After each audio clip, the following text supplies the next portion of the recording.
kids fighting COVID-19. Negotiation isn't just something union leaders and sports agents do. Your entire day is a series of negotiations. If you have young children, you know that. In fact, your kids can teach you a lot about negotiating with grown-ups. According to the world's greatest negotiator, Herb Cohen, author of You Can Negotiate Anything.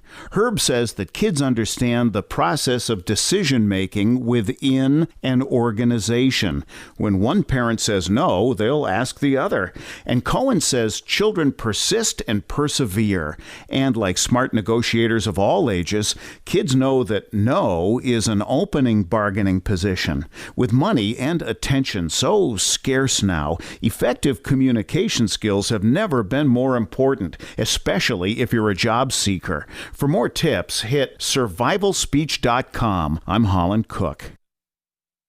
But first, our parenting expert, Rebecca McCallum, is here with some advice. Good morning, everybody. Good morning, Rebecca. Now, Rebecca runs a popular parenting blog called Mom Magic. That's right. It's about the everyday parenting choices that could make a big difference on our children. Rebecca, I read the blog a lot. My first question is, who the hell do you think you are telling me how to raise my kids? You know, I have a degree in early childhood education, but my greatest education has been raising 3 beautiful kids of my own. Okay, Rebecca, what other bullshit do you have the nerve to share with us this morning? I talk about this in my book, and it does take a lot of effort, but parents really should teach their child a second language. My daughter Hazel and I are learning French together. Wow, you know, I'll bet a lot of moms watching right now are thinking, you. Well, I get that a lot, but the window during which language acquisition skills are at their peak is really whatever. very I small. wish I had done that. You win, but guess what I just remembered? You're not my boss. This is the Onion News Network.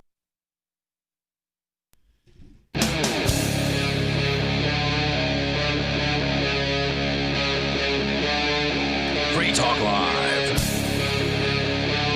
It is Free Talk Live, and you can take control of the airwaves here. Should you wish to join us, you can do that. Our toll-free number is 855-450-FREE. That's 855-450-3733. In the studio with you tonight, you've got Ian.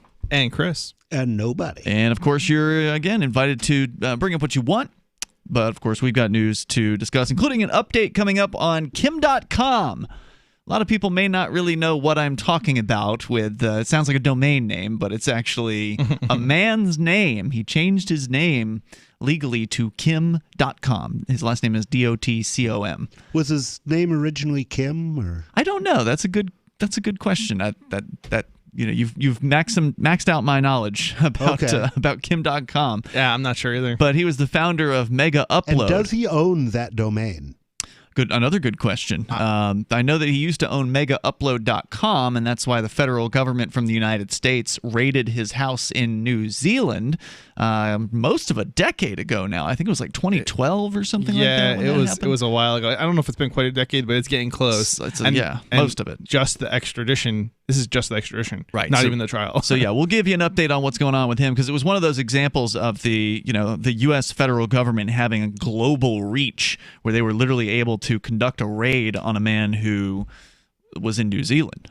So it's a pretty crazy story, and we can talk about that. But of course, obviously the election has been on a lot of people's minds. We did a lot of recapping, focusing on some of the propositions, like the drug decriminalization that passed very well, like 60% almost voting in favor of that in Oregon. I think that's the most important news of the week. But obviously a lot of people are paying attention to the presidential race, and it looks like the counts in the 4 battleground states that had not been decided as of Tuesday and Wednesday, Pennsylvania, Georgia, North Carolina, and Nevada, now look like 3 of those states are shifting towards Joe Biden, as far as he is now in the lead, and they are at the very tail end of some of these counts.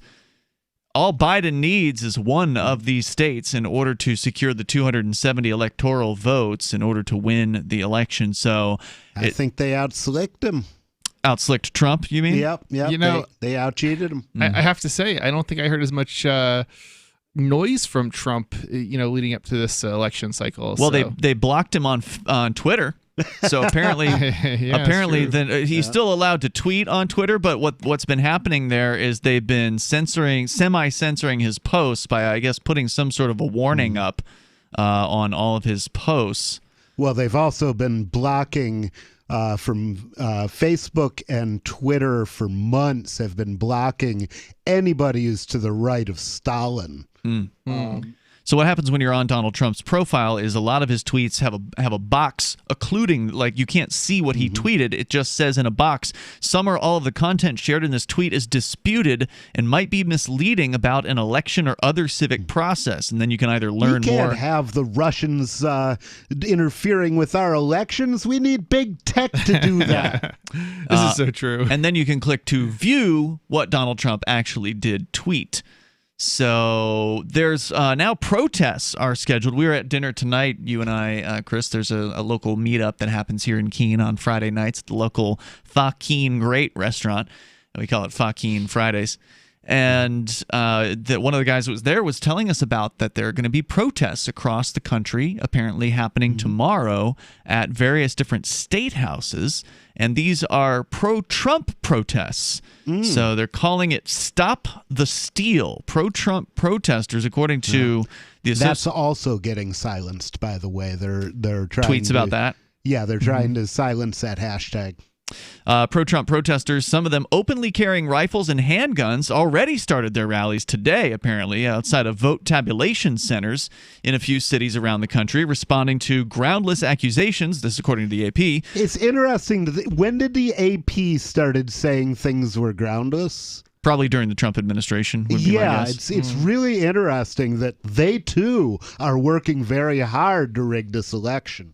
So they're claiming groundless accusations from President Donald Trump that the Democrats were trying to steal the White House. Election officials in several states where Joe Biden... How do they know that's groundless? Have they been watching the Democrats very, very closely? Like counting the votes? Yeah.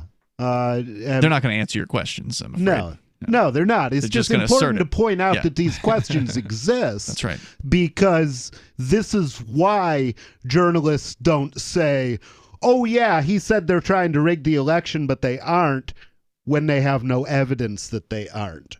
They don't usually just say, oh, that's groundless. That's not true. I don't know what the evidence is that they are, but of course you would expect both political sides to cheat if they are given the opportunity. I do expect them both to cheat, but what I didn't expect until the Trump administration was for the media to be wholeheartedly trying to cheat on one side right along with the Democrats.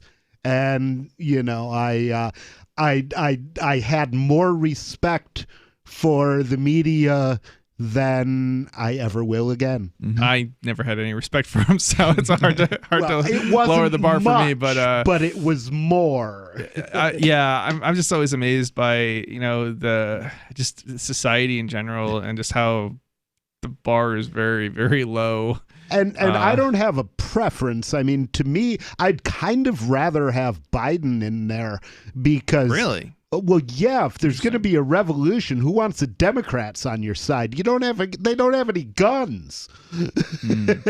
I want the Republicans to be on the anti-government side. I personally don't find either side, anything other than repugnant, so... Well, I'd rather have repugnant armed allies. I think you mean repugnant. Repugnant, yeah. I'd rather have repugnant repugnant means they're kind of stinky. Than repugnant unarmed yeah, they're probably that too. But similar. Allies. Yeah. So elections officials in several states where Joe Biden was ahead said the anger outside their doors made them fear for the safety of their employees. Well, it's funny things happen to you when you're a tyrant. Roughly 100 Trump supporters gathered for a third straight day in front of the election center in Phoenix, where hundreds of workers were processing and counting ballots. Arrest the poll workers, the crowd chanted, demanding 4 more years in office for Trump. Sheriff's deputies kept protesters in a, quote, free speech zone away from the entrance to the building. A free speech they zone gotta stop is a doing contradiction in terms. Yeah. Well, the thing is, the only way it'll stop being done is if people stop going into them.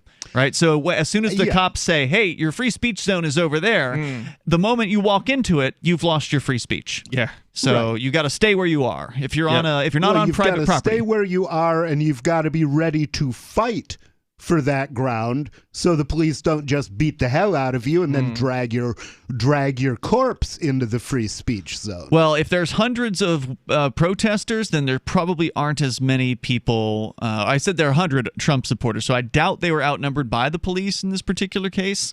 But you never know.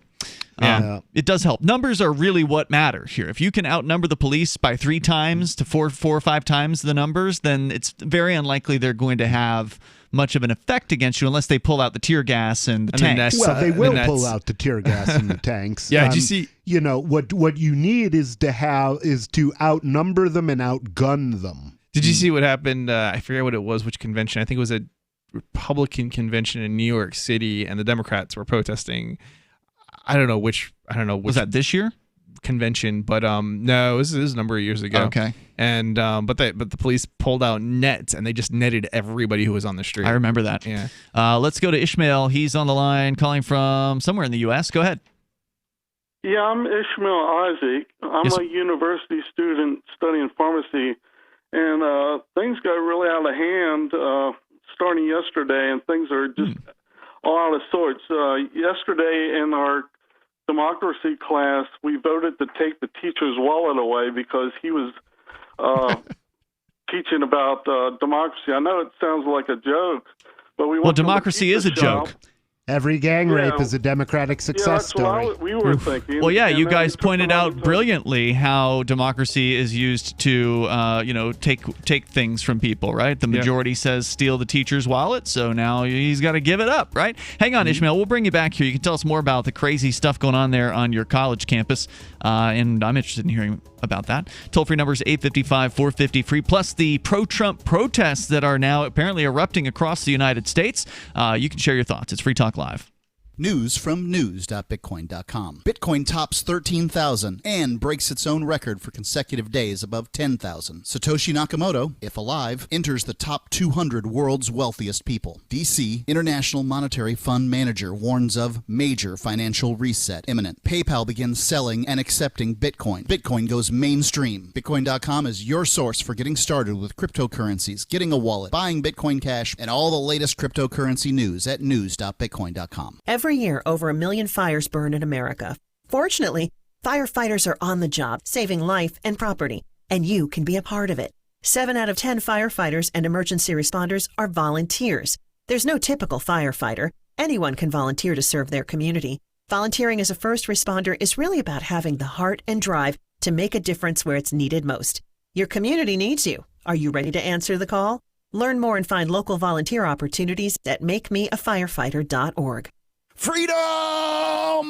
Freedom is the call of the untamed Scotsman and all others that want to feel the wind under their kilts. At Free Talk Live, we love the breezy, swinging feeling that only a kilt from Sport Kilt can give. We teamed up with Sport Kilt to let you experience their form of freedom at a discount. Go to kilts.freetalklive.com and see a picture of Richie and me in our kilts. And then head over to sportkilt.com. Get some stylish freedom for yourself and use code FTL for a 10% discount. Sportkilt.com. What if the United States and the Soviet Union had fought on land, sea, air, and the astral plane, struggled for dominion across parallel dimensions or on the surface of the moon? What wonders would have been unveiled? What terrors would have haunted mankind from those dark and dismal dimensions? Come closer, peer through a glass darkly, and discover the horrifying alternative visions of World War III from some of today's greatest minds in science fiction, fantasy, and horror. Weird World War III. Available now from Baen Books at baenbooks.com. Free Talk Live. But we have the opportunity. No one has the opportunity. Look, just hold on. Just because the slaves can pick the head slave doesn't mean that the slaves are free.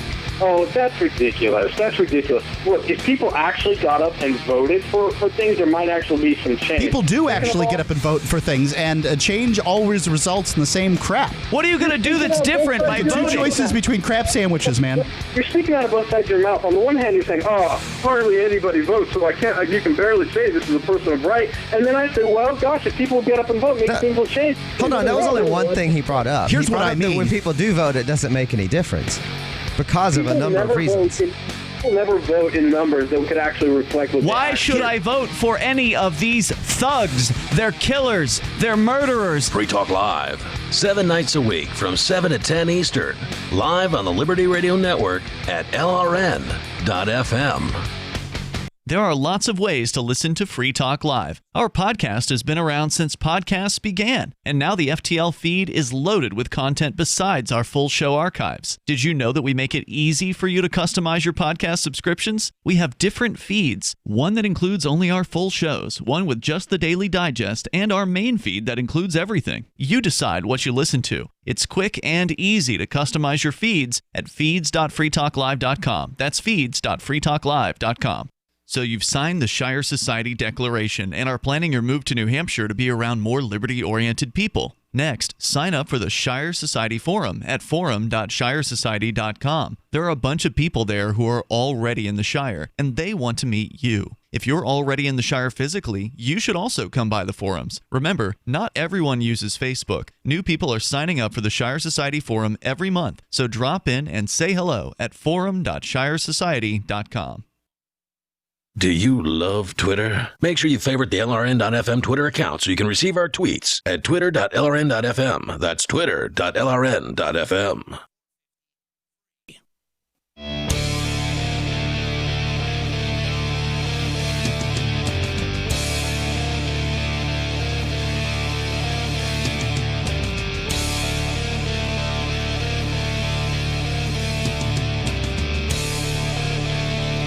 Free Talk Live. Bring up whatever you want here. The toll-free number is 855-450-FREE like freedom. That's 855-450-3733. We also have our Matrix chat server where you can get on and interact with other Free Talk Live listeners. And they are there pretty much around the clock. You can go to chat.lrn.fm, and that is where you get the step-by-step instructions on how to join the Matrix server. It is a pretty cool thing. We've had it going for, I'd say, more than a month at this point, maybe like a month and a half. I'm pretty happy with it so far, and I think it's been getting a lot of positive reviews. So come on over and check it out at chat.lrn.fm. It's not perfect, but it's ours. Oh, yeah. And we can change it if we want to. That's true. So check out also Divvy if you're interested in cryptocurrencies. Divvy's making it super easy to get started with a masternode. It used to be that you kind of had to know a thing or two about setting up servers in order to run a masternode, and that is not the case anymore. Divvy has basically automated the process for you. With a few clicks, you'll have your own Divvy masternode up and rolling, which is amazing. There's never been anything that I've seen that's been that easy in the world of cryptocurrency for masternodes. And that is a way that you can be earning Divvy, but you need to have Divvy in order to start a masternode. So in order to purchase Divvy, you can do it two ways. You can go to a few of the exchanges out there that carry Divvy, or you can get it directly from the Divvy team, and you can get in touch with them directly via their Telegram channel, which is available through their website. You can link over to it at diviproject.org, D-I-V-I project.org. So protests kicking off at polling locations across the United States. Apparently they're moving to state house locations on Saturday. I'm not sure why they chose Saturday, considering the state houses are going to be closed. Yeah. But nonetheless. Yeah, it's because they have jobs. That's a good point. Ishmael is on the line in the United States. He says he is a college student, and you were kind of letting us know some of the stuff that's been going on campus. Go ahead, Ishmael. Yeah, I'm Ishmael Isaac, and we thought we'd play a joke on our professor who was teaching us about the importance of democracy, so we voted to take his wallet away. And then he agreed to go to the pizza shop. Then we were at the pizza shop. We were going to pay, but then we voted for some free food at the pizza shop. We got free pizza, and then we went home. Hold on. Wait a minute. Wait. You voted the professor to buy you the pizza, or the pizza shop to just give it to you? He joked and said he should give us his wallet. Mm-hmm. But he sort of laughed and broke down and gave us some money to buy pizza and have a pizza party. How many people are in this college class? Because aren't college classes like 200 or like 100 people or something? That's a big class. Oh, yeah, about 50. Okay, wow, that's a lot of pizza. Yeah, there's a lot of pizza. All right. So this guy's going along with this just to teach you that he thinks democracy is a good thing, which for our listeners, we always like to say democracy is two wolves and a sheep deciding on dinner. And it's, might makes right, basically. Yeah, well, that was actually, I think it was Franklin who said democracy is two wolves and a sheep voting on what to have for dinner, and Jefferson responded that liberty was a well-armed lamb contesting the vote. Nice. So what else, Ishmael? Well, we went to the pizza shop, and then they decided to give us free pizza. The owner at first protested, but the wife of the owner then said, we're just young and we deserve pizza because it's hard for us to get a job. And then we... So you got pity pizza. Yeah, pity pizza. Mm-hmm. And we went home for the day not thinking anything would come of it. And then the next day, it really broke out. All the classrooms were trying the same thing. And some ended up getting violent and are really forceful. And now they're in the streets and they're trying to vote themselves everything. And it's just getting out of hand. They're trying to vote themselves free tuition by draining the endowment fund. Wait, what? How? Well, you There's an steal the endowment money out fund of for the the college. endowment fund and you use it to pay your tuition. I mean, I would think they wouldn't have access to the endowment fund. Well, they're voting for it. The question is, are they going to beat the hell out of people when they don't do it? Because that's the other stage of democracy, is you then have to do violence against the people who refuse to accede to your democratic command. So what's happening with the endowment fund? They want to take the money out that is invested for future students. So is this Endowment real? Like fund this is money actually fund happening? What college is this? Well, of course this is happening. This is Ishmael Isaac. Well, I don't know what that means. Friedman? Okay. Huh? I'm sorry. This is a joke. Okay. But, Who's Ishmael democracy Isaac? Is overrated. Is that actually your name? There's a couple of no, biblical it means, names. I didn't want this religious, but it means God hears laughter. Okay. Well, you made some good points. If I studied my Hebrew a little better, I'd know that. It's kind of hilarious because it's so plausible today that this sort of thing would happen. I mean, sure. There's actually people demanding this kind of stuff. So are you actually in a college class, or was all that made up? No. I read The Adventures of Jonathan Gullible by Ken Schoolin, Nice. and one of Good his book. chapters is about the Democracy Gang, and that was an inspiration for me to do this story. Gotcha. Hey, thanks for the call tonight, Ishmael. It was creative. I appreciate it. Toll free I number. hope he goes down to the local college and talks them into doing that, because it will be instructive for everyone, I'm sure. It's funny even without doing it. Thank you for really that. is. Let's go to Jessica in Missouri. Jessica, you're on Free Talk Live. Go ahead. Yeah, I just wondered something. Why is This is Jessica? Apparently. Go ahead. Yeah, can you hear me? Yep, we got you. Okay, I just wondered why it was that y'all seemed like so, almost pragmatic, about how corrupt our political system is, with Democrats and the Republicans being pretty much two sides of the same political coin and all. But simultaneously, you're almost fancifully idealistic about the Free State Project and seceding from the Union. And all this. I mean, how can you be both at the same time? This is a very interesting critique, I think. It's a question. I don't necessarily. How can you be I don't necessarily what two think things? that you're entirely wrong about it. It is a bit fanciful, but that doesn't necessarily mean it's not happening. As far as some at some level, right? Like there is, there. Ideally, that would be, what would happen maybe, but that doesn't necessarily mean, we have to get there overnight, right? Well, and we are idealistic. I mean, that's yeah. absolutely true. We are shooting for the moon. We're shooting for, a voluntarist society, which we have no even semblance of at the moment. One that eliminates the idea of the coercive state from, human life. I mean, that is a big goal. taking wild-ass gambles in the name of liberty is an American tradition, you know. Indeed. But, Jessica, if you'll hang on, we can talk further about it if you would like. More here in moments. Your calls and thoughts are welcome. Our number is 855-450-FREE. Is the Free State Project or the New Hampshire Freedom Migration the perfect thing? No. Heck no. No. By far. It's an ugly thing. It would have to have more girls to be perfect. Yeah.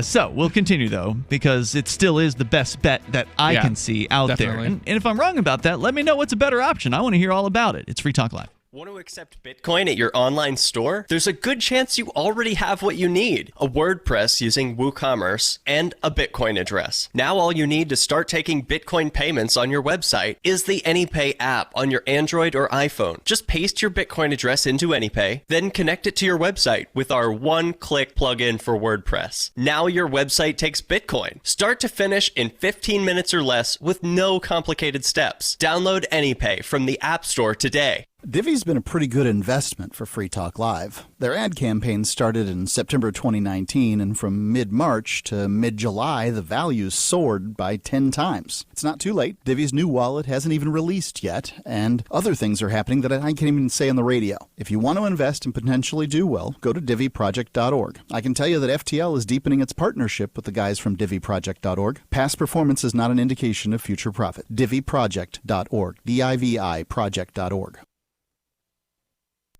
Is spreading the message of liberty, cryptocurrency, and peace around the globe worth $2 per month to you? As you may already know, in addition to our internet feed, LRN.FM broadcasts on free-to-air satellite across North and Central America, as well as Sub-Saharan Africa. And we've been available on satellite for free 24/7 since 2010. The LRN.FM free-to-air satellite signal is reaching some of the most oppressive regimes in the world, and there's no doubt our ideas are making an impact. You can learn more about the channel's impact by watching the 3-minute video at fund.lrn.fm. If you'd like to help free minds globally with our ideas of liberty, cryptocurrency, and peace, you can donate as little as $2 per month via fund.lrn.fm. You can help us continue and expand our satellite broadcast to multiple continents. Visit fund.lrn.fm today, and thank you for your help. Don't forget to share the link on social media. That's fund.lrn.fm. The new 4th edition of Healing Our World, The Compassion of Libertarianism, will take your understanding of liberty to a deeper level and has over 1,300 updated references, new cartoons, and a foreword by Dr. Ron Paul. With discounts for multiple book purchases, the 4th edition of Healing Our World is a great gift for the liberals, pragmatists, environmentalists, and Christians in your life who think libertarianism is cold-hearted. Get yours today at healing.freetalklive.com and use promo code FTL for a $5 discount. What if you want to hear the latest episode of Free Talk Live, but all you have is your phone, you forgot to download our archive, and you have no data connection? You can call our Listen line at 641-793-0191. That's a long-distance number, so you may incur charges. If not, listen as long as you want. 641-793-0191. The Free Talk Live Listen line, 641-793-0191. I've been told no in many different ways. I give you an order and you're going to obey it. Who told you to go this way? You can't do that and you have to leave here. You cannot bring signs into the rally. Walk with me. Well, I'm comfortable here, actually. Whoa. Hey. Who do you think you are? Excuse me. There is no video or audio allowed in this office. No, I have work today. This is... You ain't gonna make Wait a minute. Whoa. Hey! Oh my God! Unbelievable! Why are you running from me? Because you scared me. What am I being detained for? You're being served. What is this? You're being served. What is this?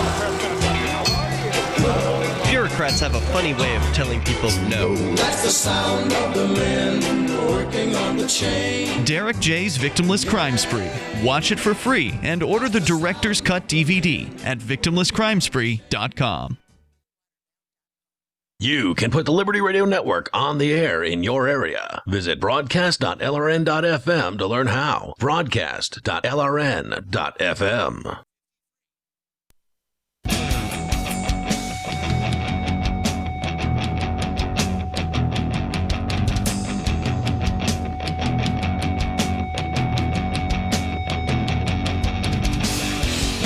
It is Free Talk Live. You can bring up what you want here. Our toll-free number is 855-450-FREE. That's 855-450-3733. There's protests that are happening outside of polling locations, polling headquarters or whatever around the country at various different places, and apparently even more are expected tomorrow at state houses with a group of pro-Trump protesters calling themselves Stop the Steal, demanding poll workers being arrested. We can tell you more about that coming up here with you in the studio tonight. It's Ian. And Chris. And nobody. But I'll tell you, polling, or rather protesting, isn't going to cut it. If you just keep on paying taxes, you keep on obeying the regulations, you keep on doing what these bureaucrats and politicians tell you, then nothing's ever going to change. They don't care if you're out in the streets waving signs. Well, I mean, the people out in the streets right now don't mind having somebody tell them what to do. They just want it to be a particular person. Yeah, that's right. And so that's why nothing's ever going to change. They just want to take their shot at the system. They want their guy to be in control so they can tell other people what to do. And it's this sickness of constantly trying to, tell other people how to live is why there's always somebody trying to tell you how to live. But let's get back on the line here with Jessica. She's on with us calling from Missouri. Where are you, by the way, in Missouri tonight, Jessica? I'm in Springfield, Missouri. Oh, in Springfield. Okay, wonderful. So you're back on Free Talk Live, and now you were calling, and I don't want to put words in your mouth. I'm just going to try to recap what you'd said before. You had pointed out that we're basically rightfully critical of both the right and the left, but yet idealistic about the idea of migrating libertarians to New Hampshire and seceding from the United States. Is that about what you had to say? Yeah, I just wondered why there was a chasm between your thought processes about the U.S. federal government. Yeah, you want to do this free state thing seems almost fanciful because, I mean, didn't the Civil War kind of negate that? Because isn't it going to happen again if you... Didn't the Civil War negate the idea of secession? Well, war does not determine who is right. War determines who is left. Yeah. But no, I mean, her question is a serious question, and it comes up a lot. When you talk about secession, the first objection that people give you is the federal government's going to murder you. Well, I mean, and it's possible that they will murder us. I've been kind of waiting for them to murder me for a while.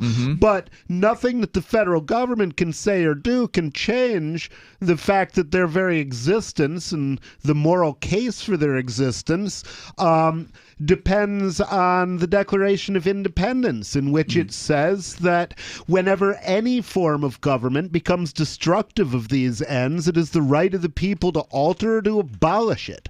And the only way to abolish a government is by force, because a government is a massive clump of privilege, and people don't give up privileges easily. It's funny to quote effectively what is a quote from the people who set up the government in your in your attack on government. Yeah, well, it kind of puts them in a bad spot. Yeah. Because frankly, if they have some convincing argument against the right to rebel, then we should return the entire country to the British. Yeah, it's true.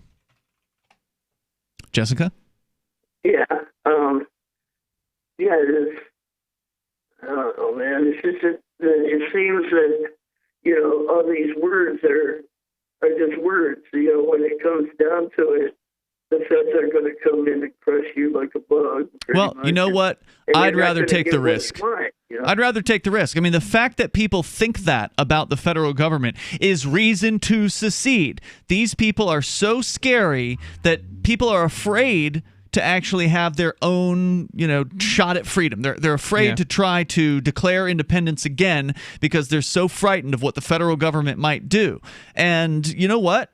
Why not? I mean, what do we got to lose? If you give up before the fight begins, you automatically lose. If you don't, you have a chance. Stop letting them push you around. And here's the other thing. If more people were to stand up, then what are they going to do? Exterminate the entire population? They couldn't. There's about a 1.5 million active duty, military plus police, and there are 300 million Americans. That means that each soldier would have to murder 200 of us in order for them to take us off. And some of them That's are not going to happen. Right. And a lot of us, at least on one side of the aisle, are armed. That's true. And also, some of the soldiers aren't going to follow that order. I don't know what percentage of them will or won't, but some of them, so it's not going to be 100% of the soldiers that are willing to turn their guns against their countrymen.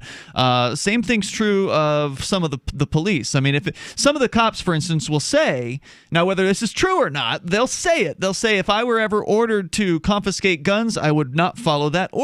So some of them have a line in the sand where they aren't willing to go past. Yeah, I mean, I wouldn't rely on that, but some of them have. Chances are they'd be replaced, but replaced with who, though? I mean, who wants to become a cop in the middle of a revolution? There's plenty of people who are willing to do really bad things. Not as many these days, Chris. It's actually getting harder and harder for police departments to put staff on the streets. Oh, and you can always do really bad things on the right side. There's some truth to that, but there's also some truth to the fact that they just keep hiring more cops or wanting more cops. Well, they want more, but it's getting harder to find them. Well, they're also trying to increase the number of cops on the street. So they're trying. I'm just telling you. And this isn't just like a personal opinion. Yeah.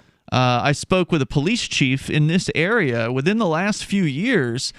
He was actually moonlighting as a college security guard here at the local college in Keene, but he's a police chief from one of the surrounding towns, and he was bemoaning how difficult it was to find somebody to just work in a little town cop job, let alone some big city job. Well, they probably don't pay as well in towns as they do in the cities. Maybe not, but you don't have to deal with the crazy stuff that you have to deal with in a city. Yeah, there have been articles on a regular basis for the last decade talking about how difficult it is to hire bully boys. Yeah. Hey, Jessica, thanks for the call tonight. I definitely appreciate hearing from you. Let's go to Tom. He's in New Hampshire. You're on Free Talk Live. Hello, Tom.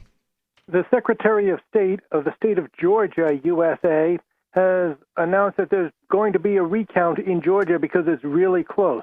Oh. He goes on to say that this is critical. What's going on in Georgia is critical to the whole country, and the point that the vote count in Georgia is very close. Yeah, it's about 5,000 away or 4,000 vote difference. Now, if Biden and Harris win in Pennsylvania, that makes Georgia irrelevant, but they still need to have a recount. Just like remember in 2016 when Clinton.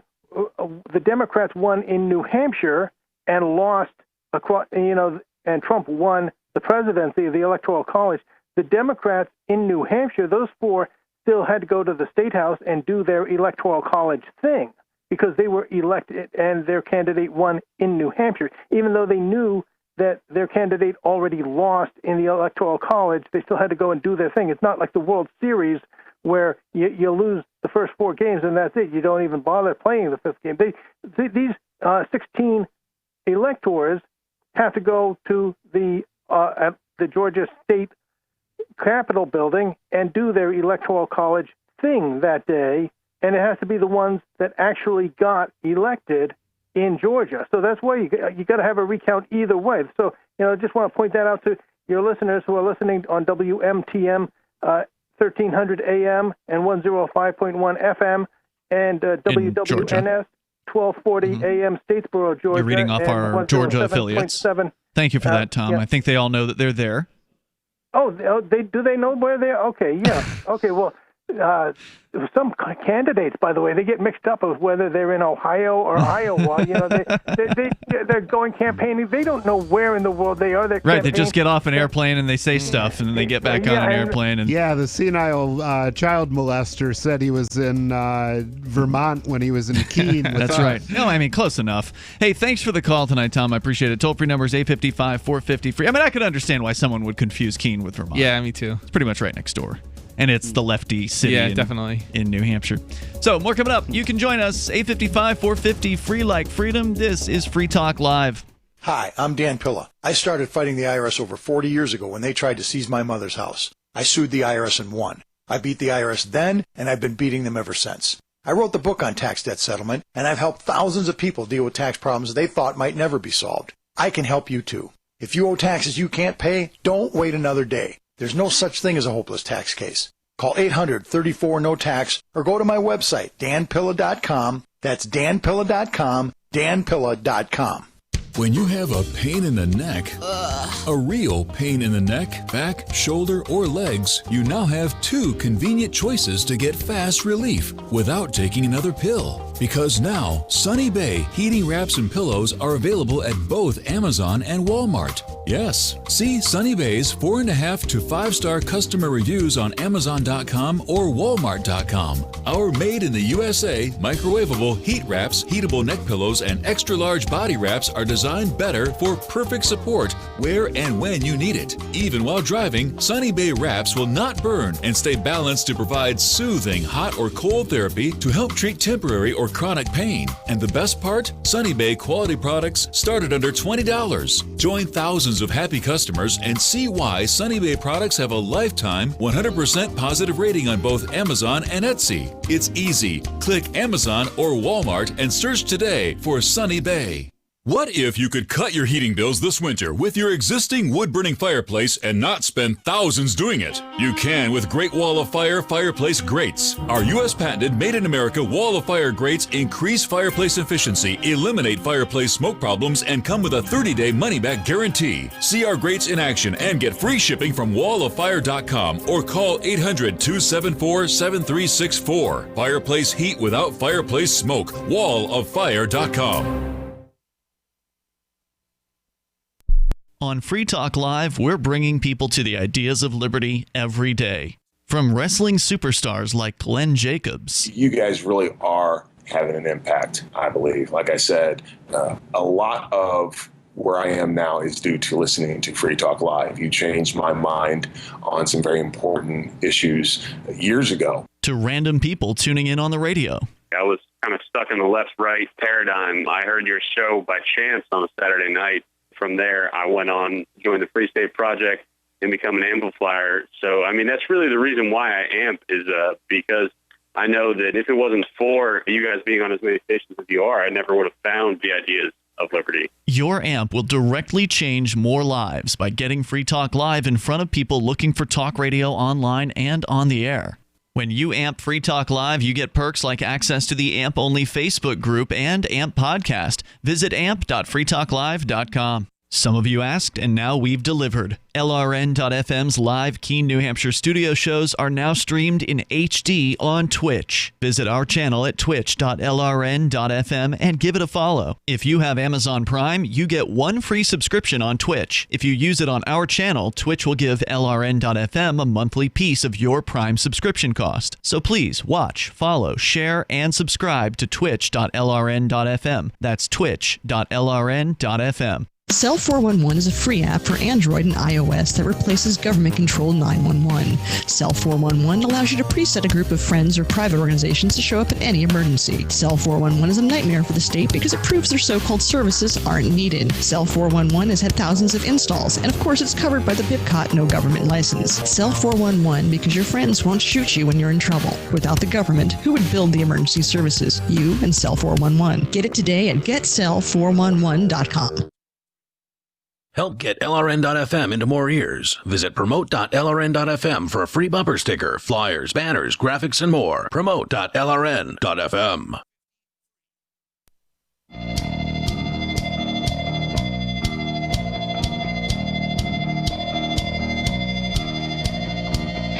It is Free Talk Live. You can bring up whatever you want here. All you have to do, take control of the airwaves. Our number, 855-450, free like freedom. It's 855-450-3733. Free Talk Live is brought to you by the AMP program. AMP stands for Advertise, Market, and Promote. And listeners like Rich, who is a Free Talk Live Platinum Amplifier. That means Rich contributes $25 a month, at least, to this radio program and helps us get on more radio stations around the country, bringing new internet listeners on board, bringing new people to the ideas of liberty, which sadly, there are no other shows like us on the radio. No, definitely not. I wish we had competition, but we really don't. So if you like what we're doing, we're your best bet, and you can support us just like Rich did. Although we're only asking for $5 a month. Rich did 5 times that amount at least. So definitely appreciate that. But all we ask is $5. So if you can do $5 a month, you'll get some benefits. You get some perks. All you have to do is go to amp.freetalklive.com to get signed up there. That's ampamp.freetalklive.com. In fact, we have one of those amplifiers on the line. His name is Gene, the Christian anarchist. You're on Free Talk Live. Go ahead, Gene. Hey, I want to talk about North Korea. Okay, what's going on over there? Well, it's definitely a communist, hellhole. And right. There's a YouTube channel that just came out a couple of months ago, and I've been keeping an eye on it. It's called Voice of North Korea. And it's a young lady who was a defector from North Korea, and she tells her life story, what she was going through and stuff. And her life story will bring a tear to your eye. Oh yeah, they're always horrible and fascinating, like a train wreck. Sometimes they're really interesting and uplifting, but a lot of times there's a lot of tragedy to get through before you get to the uplifting part. But this young woman is such a joy to watch because she appreciates liberty, and she appreciates it it means more to her than 99% of the Americans. Now, what's her name? Do you remember? Yomi Park. Oh, yeah. Mm-hmm. Yeah, we've talked about her before. Mm-hmm. And there's one video that she does where she talks about she doesn't want, even though her life was horrible, it was miserable, she doesn't want to be remembered for her victimhood, but rather for her victories. And I'm thinking, man, that is such a great attitude to have, because she feels now that she has obtained the most precious jewel in the world. Is she's obtained her liberty, and the people in this country are willing to throw their liberties away, and they treat their liberty like it's filthy rags or something. It just, to me, it is amazing that the American people who once found liberty to be important have just treated it like it's not important. It's not even a thing to them anymore. They don't care about it. Nope. Strong men make good times make weak men make bad times, and bad times make strong men. That's the cycle. Yeah, but they've gotten so weak, and just in the span of my lifetime. Well, times have been really good. Yeah, and I've watched the people go from, what were very logical thinkers who could look at a situation and say, well, this doesn't sound right, to now they believe the craziest stuff that's put on the news. They just look at this election cycle. Well, they thought it sounded right to send their kids to the government to be educated, so that was the first lapse in logic. The rest flowed from that. And in 2020, all the science that existed about mask wearing was thrown out the window and all of a sudden flipped 180 degrees. And now people believe that masks do something. And I go through the stores and I look around, I'm not wearing a mask. I'm looking at all these other people with their masks on. And I'm thinking, what a bunch of zombies. They've totally sucked this non-true idea into their hearts, and they actually, I think they believe it. I believe that most of them believe it. I don't know about that. I think it's more about obedience than anything else. I mean, you do what you're told, kind of. There's also social pressure. Yeah, I think for a lot of them, it's I hate Trump virtue signaling. But you can't tell who.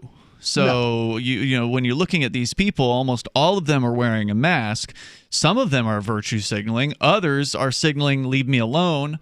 Others are signaling that they're afraid of what people will think of them if they were to go free-faced. Well, they want to go into the store. They don't think they're going to be allowed in if they refuse. That's true as well. The stores have signs up that say masks are required. And in some cases, that is the case. They will be refused. So I have yet to have that happen, with the exception of a bank. I don't know. I mean, I would say I think they would have kicked me out based on some of the reactions I've gotten at some stores. So I don't know. I would say it's like I'm living in the Matrix, and every one of those people might turn into Mr. Smith at any time. You know what I mean?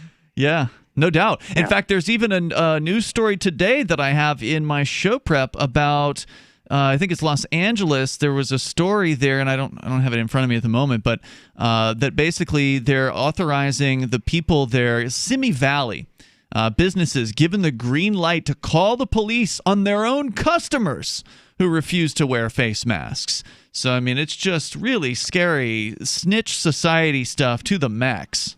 Well, I mean, if you tell somebody to leave and they don't leave, that's trespassing. So they could have called the police either way before. Well, yeah, that's true, but I don't think that's what we're referring to here. We can get into the story later on. All right. But go ahead. Anything else, Gene, you want to share? I'd like people to go look at that YouTube channel. It's really an eye-opening What's story. her channel name? It's called the Voice of North Korea. Voice of North Korea. Okay. Mm-hmm. Very cool. Thanks, Gene. Appreciate it. Yeah, Yeonmi Park. She is a very beautiful young lady, and she spoke at one of the Liberty conferences several years back. I remember my girlfriend at the time went down to D.C. to see her speak. She's a big fan of what she did, what she had to say. So, cool chick. All right, so 855-450-FREE, that's 855-450-3733. Just to come back around to our caller earlier who had brought up the Free State Project and the migration of freedom lovers here to New Hampshire as idealism, or the idea of seceding from the United States as idealism. I actually suggested to a state rep the other day that maybe it's time now to actually start to put secession out as a topic, for discussion. Get people talking about the idea of secession. Yeah, is it gonna work the first time we try it? No, probably not. I mean, nothing. But if at first you don't secede, try again. Exactly. True, so true. So, I mean, we have to get the conversation started, and this is the best way to go about doing that, is to actually have somebody in the state legislature put forward the proposal. And I think you should always be talking about secession because you don't want to be seen as being politically motivated. You don't want people to say, oh, well, now you want to secede because Joe Biden's in office. Oh, yeah. You want to be able to say, no, see, we've been wanting to secede from when Trump was in, and you know from what? when Barack Obama was in. We were protesting during Trump. Absolutely. For succession. So, yeah, it's not like if we continue it up, it's going to be hard to say. But you know what? People say things all the time that are not true. That's true. So they can still say. They'll see what they want to see. Yeah, and they will see what they want to see. So, yeah. But yeah, none of those things should stop people from getting out there and doing this. And it may be a good time to start recruiting some people from the right wing to the secession movement. So when it's the lefties who are in charge, the right is more likely to be interested in secession and vice versa as well. Yeah, well, I mean, for both sides, one side hated Obama, the other side hated Trump. So you got to wonder who would consent to a system that makes them be ruled by someone they detest for 8 years at a time, half of the time.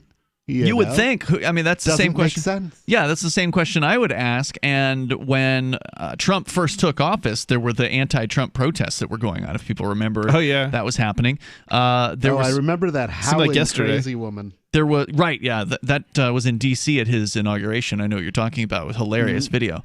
The woman just screaming. It was so bizarre to see people protesting after the elections. Do you think you would be out there organizing before to get your person elected, not to be out there after the fact? Well, they did trying to protest something that they have no ability to change. Well, that's what people do. Okay, they're not willing to actually do anything like not pay taxes or not obey, right? To throw themselves into the gears of the state or something like that. They're not willing to do that, but they can go out and wave a sign and shout.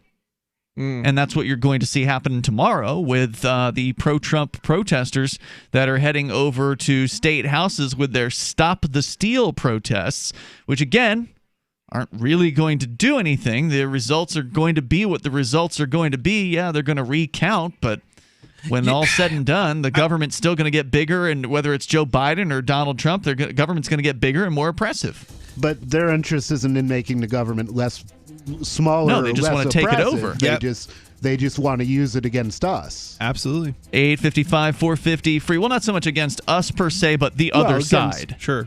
all people, not them. Not them, yeah. Yeah. There you go. 855, 450 free. We can talk more about the protests that are going to be outside of state houses apparently tomorrow. You can also bring up whatever's on your mind, plus a Kim.com update on the extradition down in New Zealand. It's Free Talk Live. Remember when you first heard about Bitcoin? How long did it take you to realize this little project would soon change the world? Do you kind of wish you had got involved sooner? Well, now is your chance to be a part of the next revolution in money. Intercoin is working to finally make crypto go mainstream. It's designed to be scalable enough to support everyday payments and even elections without the state. Bitcoin was originally supposed to be a peer-to-peer cash system, the way we would all pay one another without having to trust any third party. But instead, over time, it mostly became a store of value. That's because every 10 minutes, the Bitcoin network must put all transactions into a block, and that block can only hold so much. If crypto is to become mainstream for people to use it for everyday payments,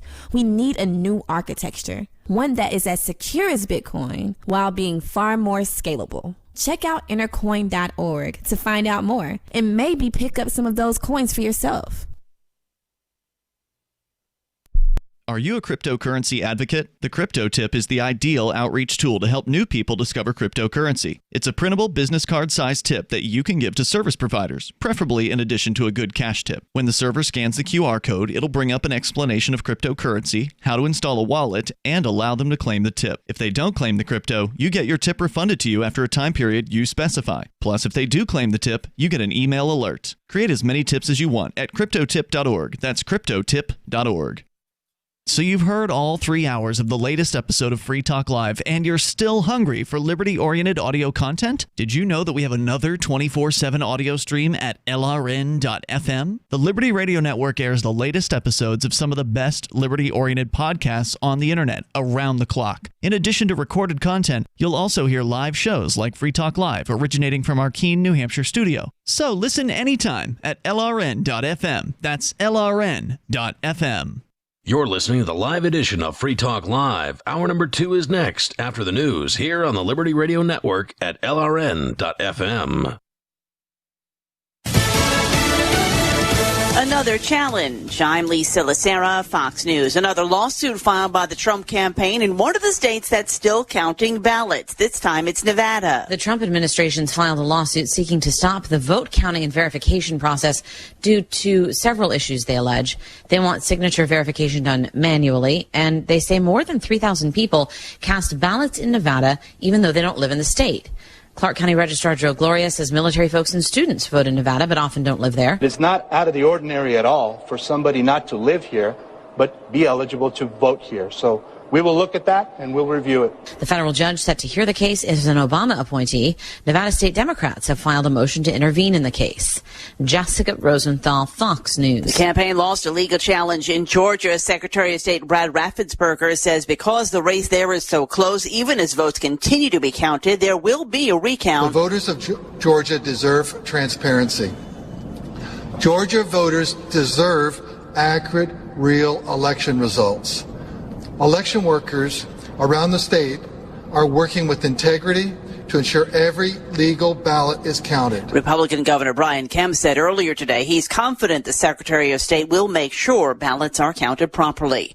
2 men arrested in Philadelphia near the convention center where ballots continue to be counted there. On November 5th, 2020, the FBI in Norfolk, Virginia received a tip stating that individuals were en route from Virginia Beach to Philadelphia in a silver Hummer truck and were in possession of weapons and ammunition. Police Chief Daniel Outlaw, the city's district attorney, said he's not sure what the motive was, but says there's no indication they belong to an extremist group, but the vehicle had a sticker for the conspiracy group QAnon. America is listening to Fox News.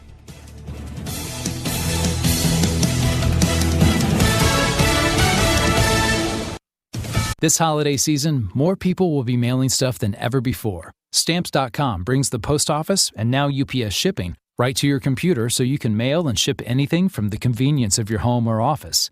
With Stamps.com, you can print postage on demand and save money with deep discounts you can't even get at the post office.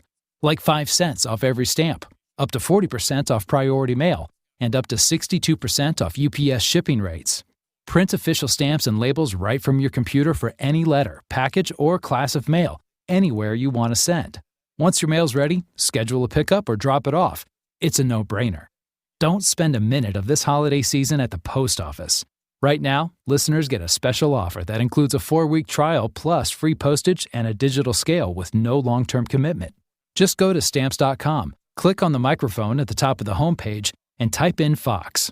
Stamps.com. Enter Fox. Go right now to Stamps.com. Enter Fox. Another coronavirus lockdown in Europe, but this time it's animals that are causing concern. More than 250,000 people in Denmark are in a new coronavirus lockdown after an outbreak in minks. Prime Minister Mette Frederiksen says a mutated form of the virus, which could be resistant to future vaccines, has jumped from the animals to humans. She's ordered a cull of the country's entire mink population, some 15 million animals. Farmers, like Henrik Jeppesen, are dismayed. We get told yesterday that we should gas all of us mink, and so we start today 7 o'clock so we can do it fast as we can. Denmark is the world's largest exporter of mink fur.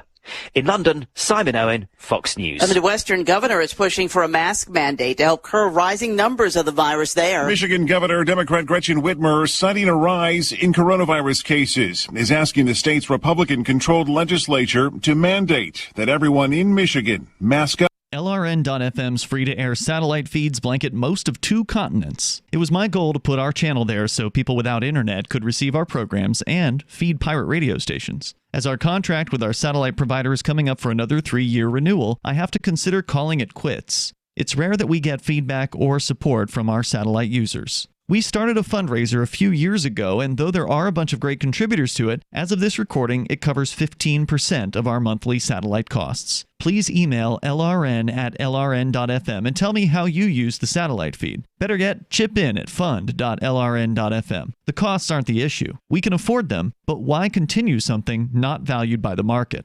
Want to help? You can join our satellite fundraiser for just $2 a month at fund.lrn.fm. If we raise enough to keep both channels on the air, awesome. If we raise more, I'll add more channels. If not, we can shut them down and go internet only. It's up to you. Thank you for your support. Fund.lrn.fm.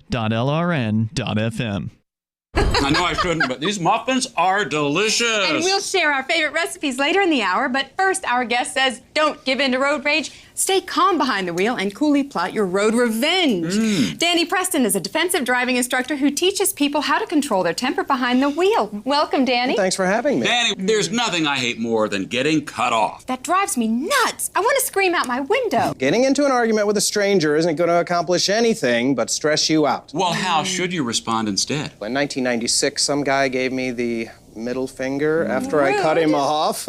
I recognized him from TV. That's when I decided to become a defensive driving instructor, developing the skills I needed to eventually be invited on his show as an expert. Now, once you're there, it's just a simple matter of switching out his muffins with the ones you made yourself. How many did you eat? What?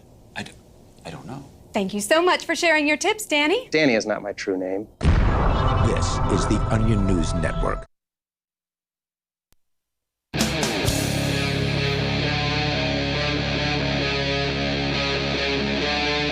Free Talk Live. Hey, it's Free Talk Live. We're kicking off the second hour of the program. You can take control of the airwaves here. On the way, the latest on Kim.com, the founder of Mega Upload, raided back in the early part of the last decade. Been trying to extradite him to the United States from New Zealand ever since, and Chris has an update. We'll get into that a little bit later on. With you tonight, it is Ian. And Chris. And nobody. So just to continue actually, I've had a lot of calls tonight, and I love having participation. So thank you to everybody who's been participating so far. It's more interesting to hear. Not that I don't mind talking to you guys, but it's always interesting to hear from other people. It does get kind of dull talking to the same people, show after show after show. But but at least there is some change. We've had some with, new voices with from one day to the next, at least, right? Well, we've had new callers tonight too. Yeah, absolutely. As an aside, I think we really ought to mention the Bitcoin next block price. That's insane. Oh yeah, we just found this out during the break. There, I was trying to send some Bitcoin to somebody, and on the wallet known as Electrum, and so you have a little slider bar that lets you select what block you want to try for. Because for listeners that don't know, when you send a Bitcoin transaction, there's a fee that you have to pay on top of the amount of the transaction as the sender. And back in the old days, the fee was like a cent. And then the network. That's too expensive. Bitcoin Cash the real Bitcoin is a fraction of a penny. It can be. I've seen Bitcoin Cash as high as 2 cents. So then the Bitcoin network got full of transactions, and the Bitcoin programmers never fixed the problem, which would be an easy fix, but they've never done it. So as the network gets more popular, as the Bitcoin price goes up, the fees just start to skyrocket. We saw this happen back in 2017 when the prices were going up and the fees were going up. And now, just a few moments ago, I looked at what it would cost to send this Bitcoin transaction. It was almost $25 for what they call the next block, which would be the fastest possible processing of that transaction. Have you guys talked about what the price of Bitcoin has gone up to here in the last It's day or over two? $15,000 right now, about $15,500. I keep saying 1,500, but it's 15,000. No, 1,500 would be 2016. I know, right? That's exactly. I'm 2017. back. I'm still thinking back in the day. But it has gone up 100% in the last year. So about 9 months ago or whatever, it might have been around $7,000. So for one Bitcoin, you can do 600 transactions. It's insane. It's insane. And that's, again, for the next block. Second block, which would be like, I need it fast but not immediately fast, would be $15 to send second block. This is crazy. This is unusable. You can do 1,000 transactions per coin. Yeah. And this is why competition in the marketplace is so great, because we have other cryptocurrencies that are accepted fairly widely, like Bitcoin Cash and Dash. And Monero is pretty popular too, actually, in some places. No doubt. So it's just irritating waiting for the rest of the world to do the math. Yeah, well, I know, right? People are stupid. The market is behind because most people that are getting into Bitcoin, a lot of them are doing it through centralized platforms like Coinbase. Yeah, unfortunately. Where it's easy to get into. I mean, as long as you're willing to give up all your privacy. Right. But once you get in there, it's relatively easy to buy it and hold on to it. Except the thing is, you're not holding it. Coinbase is holding it. They have total control over it. And if you just want to buy Bitcoin for the sake of having Bitcoin, then you never have the reason to send it to anyone. So you don't actually feel the damage that you are going to be dealt when you make these purchases. I just don't understand people who get into Bitcoin and that's it. And just sit on it, you mean? Yeah, I just don't understand that mentality. It's the mentality of someone who wants to make money. I know, but how do you think you're going to make the money? By increasing its value, by spending it, by getting other people to use it? Well, they're just going to hope it goes up on its own. They're waiting for but us to do that. that's not how it works. Well, the evidence is that is how it works. I mean, at least at a glance, you're right that deep down that's not how it works. There's a lot of people promoting it and getting it to, not to increase its value so much, but to get people to use it. But that also does end up having an effect on the price.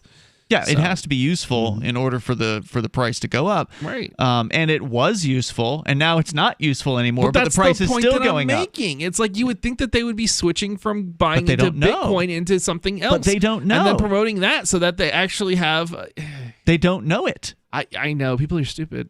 I would call them ignorant. Ignorant, yeah. Of this. Ignorant is They're going to learn as soon as they go. Stupid too. As soon as they go and try to send that Bitcoin for the first time, they'll learn. Unless they're not paying attention, in which case they're going to wonder why all of a sudden their $25. If they had $100 worth of Bitcoin, they tried to send half of it. Now they only have $25 worth left. I mean, I have to say, if you are sending large transactions, it may not be the end of the world, but it's like you still would I would not buy into Bitcoin, right? I would accept Bitcoin, but I'm not going to go out and buy Bitcoin. Yeah, I mean, that just seems insane to me. Sure, I'll accept Bitcoin. I'll have you send it directly to my exchange address so I can turn it into something useful. That way you don't have to. That way you don't have to pay another hop to send it to the exchange from your own wallet. Exactly. It's a good plan.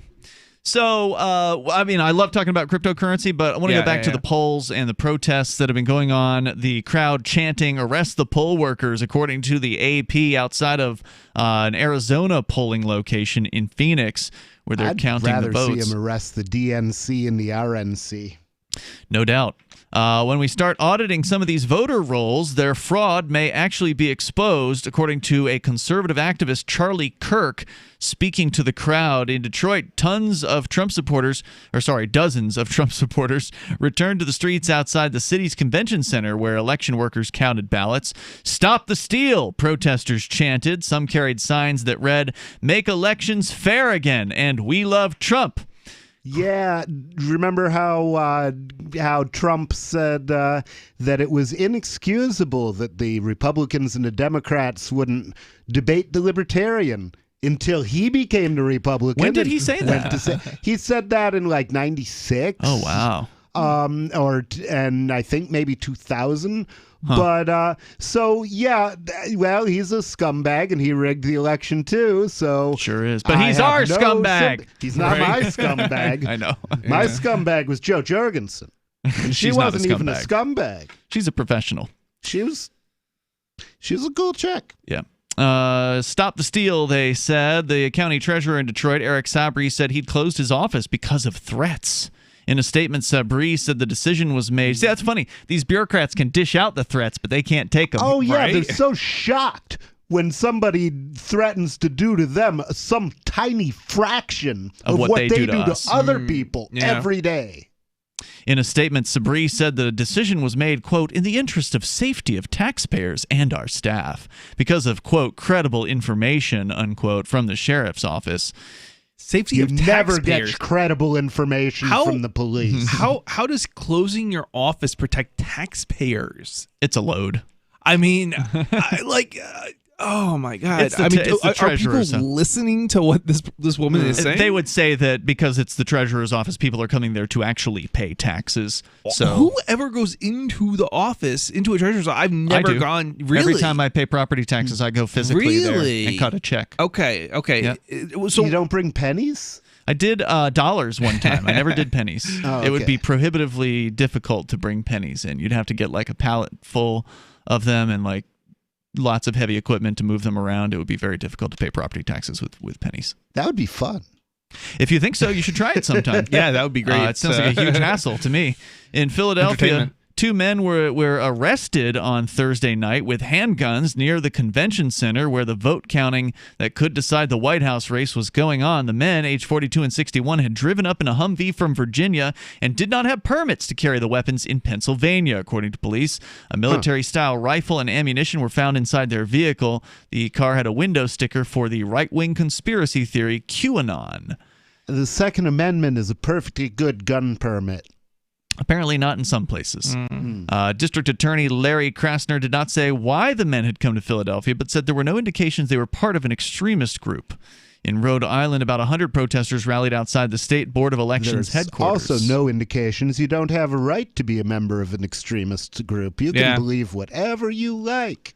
They rallied outside the State Board of Election headquarters demanding a recount in an overwhelmingly Democratic state where Biden won with more than 59% of the vote. Protesters said ballots were illegally dumped in Rhode Island but offered no evidence. State election officials have said they have no evidence of fraud. Quote, we demand a recount in Jesus' name. Jesus is going to help this situation out, according to the protest leader. Jesus slept through the Holocaust. I don't think he's going to worry about this. This one? Yeah. Free Talk Live. Divvy's been a pretty good investment for Free Talk Live. Their ad campaign started in September 2019, and from mid-March to mid-July, the values soared by 10 times. It's not too late. Divvy's new wallet hasn't even released yet, and other things are happening that I can't even say on the radio. If you want to invest and potentially do well, go to divvyproject.org. I can tell you that FTL is deepening its partnership with the guys from divvyproject.org. Past performance is not an indication of future profit. divvyproject.org. DIVI project.org. News from news.bitcoin.com. Bitcoin tops 13,000 and breaks its own record for consecutive days above 10,000. Satoshi Nakamoto, if alive, enters the top 200 world's wealthiest people. DC International Monetary Fund Manager warns of major financial reset imminent. PayPal begins selling and accepting Bitcoin. Bitcoin goes mainstream. Bitcoin.com is your source for getting started with cryptocurrencies, getting a wallet, buying Bitcoin Cash, and all the latest cryptocurrency news at news.bitcoin.com. Doodle Stuart, Harold, and Pork Chop. Pork Chop, his beautiful blonde coat is very thick. He's an Akita, German Shepherd, Lab, Husky mix. They did a DNA test on the 4 rescues. The first year is just a complete retraining. Lots of love, discipline, and daily upkeep. I'm a registered nurse and a personal trainer. If I eat healthy, then my dog should eat healthy. DINOVITE.com. They need the vitamins and minerals that Dynovite provides. Dynovite is nutrition. Harold, the Border Collie Pit Mix, has the most beautiful jet black coat. Stuart, my rat terrier, has fur now where he never had it before. Doodle, he's a poodle cocker spaniel. His energy is tremendous. The Dynovite will make your dog happy, vivacious, jump up and down, wag their tails. It will make you smile. You won't believe how happy your dog will be. I get my Dynovite at DINOVITE.com. The Free State Project has reached its goal of 20,000 liberty lovers who've pledged to move to New Hampshire and get active to achieve liberty in our lifetime. Perhaps you're trying to figure out what part of New Hampshire should be your destination.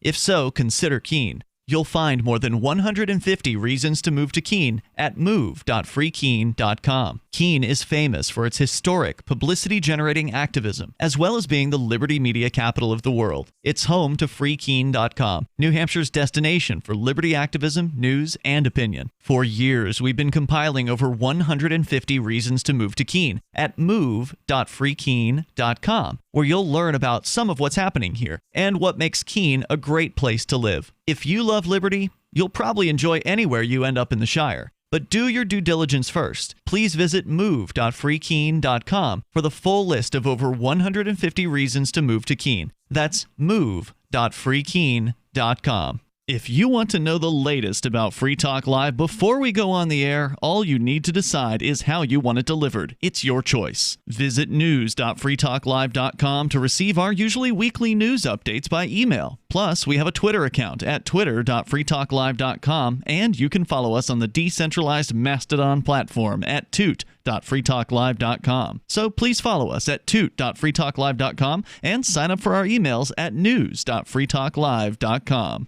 Look, I'm sorry, but you're in for a world of pain if you use Koinomi. The reason is their wallet doesn't support payments. The solution is simple. Let them hear your voice. Message Koinomi on Twitter, it takes 5 seconds, and tell them AnyPay sent you, because they're on the fence right now, and your voice will prove that people care about using Bitcoin for payments. Go tweet at Koinomi now. Or even better, leave a review in the App Store. They really pay attention there. Thanks.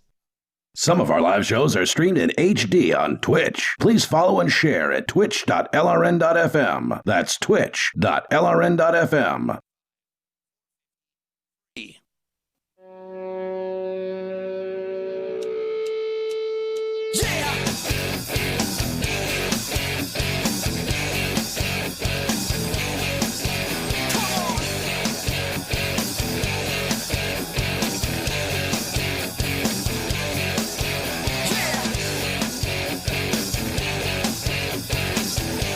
Free Talk Live. You dial toll free, and you can bring up anything you want. Our number is 855-450-FREE, like freedom. That's 855-450-3733. And in the studio tonight, it's Ian, Chris, and nobody. Intercoin's architecture enables programmable coins with a variety of applications. Merchants can add tags like books, food, or clothing to their products, and authorized users can see statistics on how money was spent. Experts can analyze the local economy. Donors and investors can have more confidence. Everyone in the community can have a real-time consumer price index to inform their democratic decision-making and address issues like rising prices or shrinking wages. Intercoin is attempting to regain some of our freedoms that are threatened on the internet and in meat space. We think that's important here on Free Talk Live, so we accepted $40,000 worth of Intercoin tokens from Intercoin Incorporated for advertising. If you think freedom is important too, check out Intercoin at intercoin.org. You can invest in this project and potentially make big gains, or just be involved and perhaps shape its future. It's intercoin.org. As we continue, I said we would have a story about Kim.com, who is the man behind Mega Upload.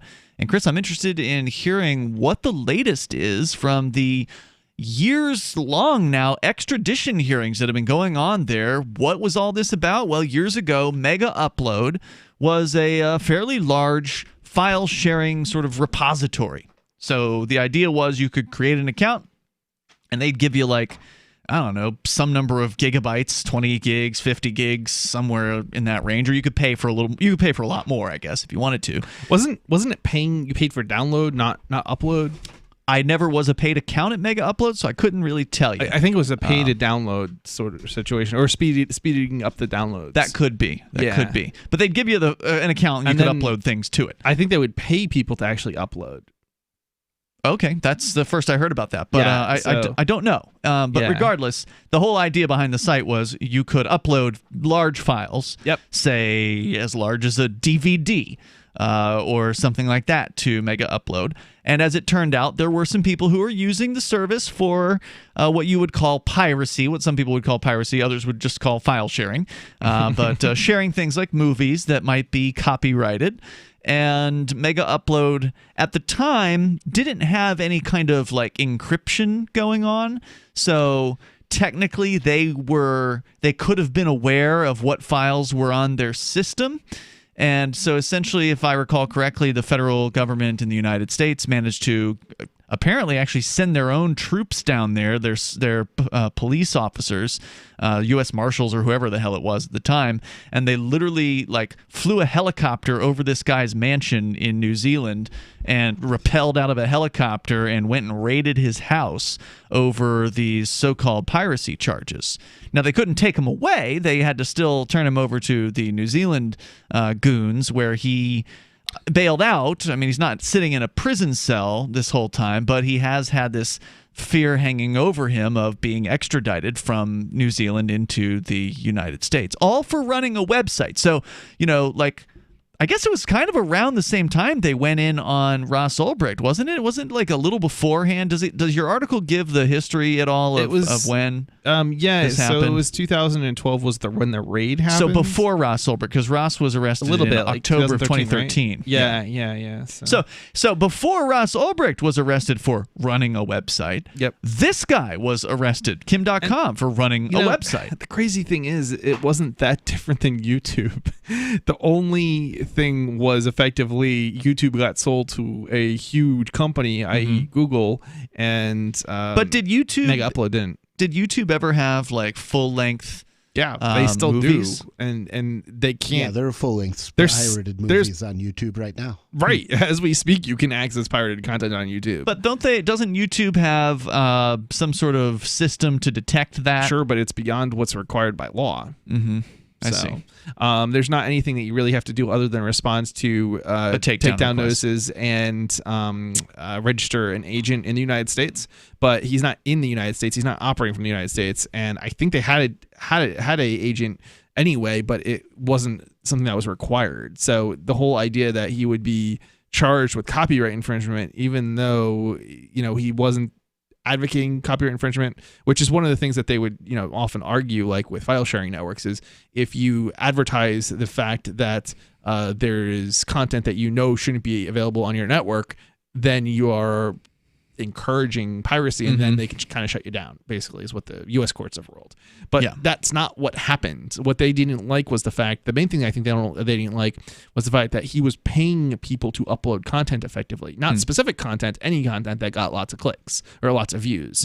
So that was, somehow that is contributing to piracy or something, I guess. And even though you don't know what your until you have a report saying that this is copyrighted by somebody else, a takedown notice, you don't know that, right? Like, you don't know that you're contributing to copyright infringement or anything of that nature. So he should theoretically be protected even in the United States.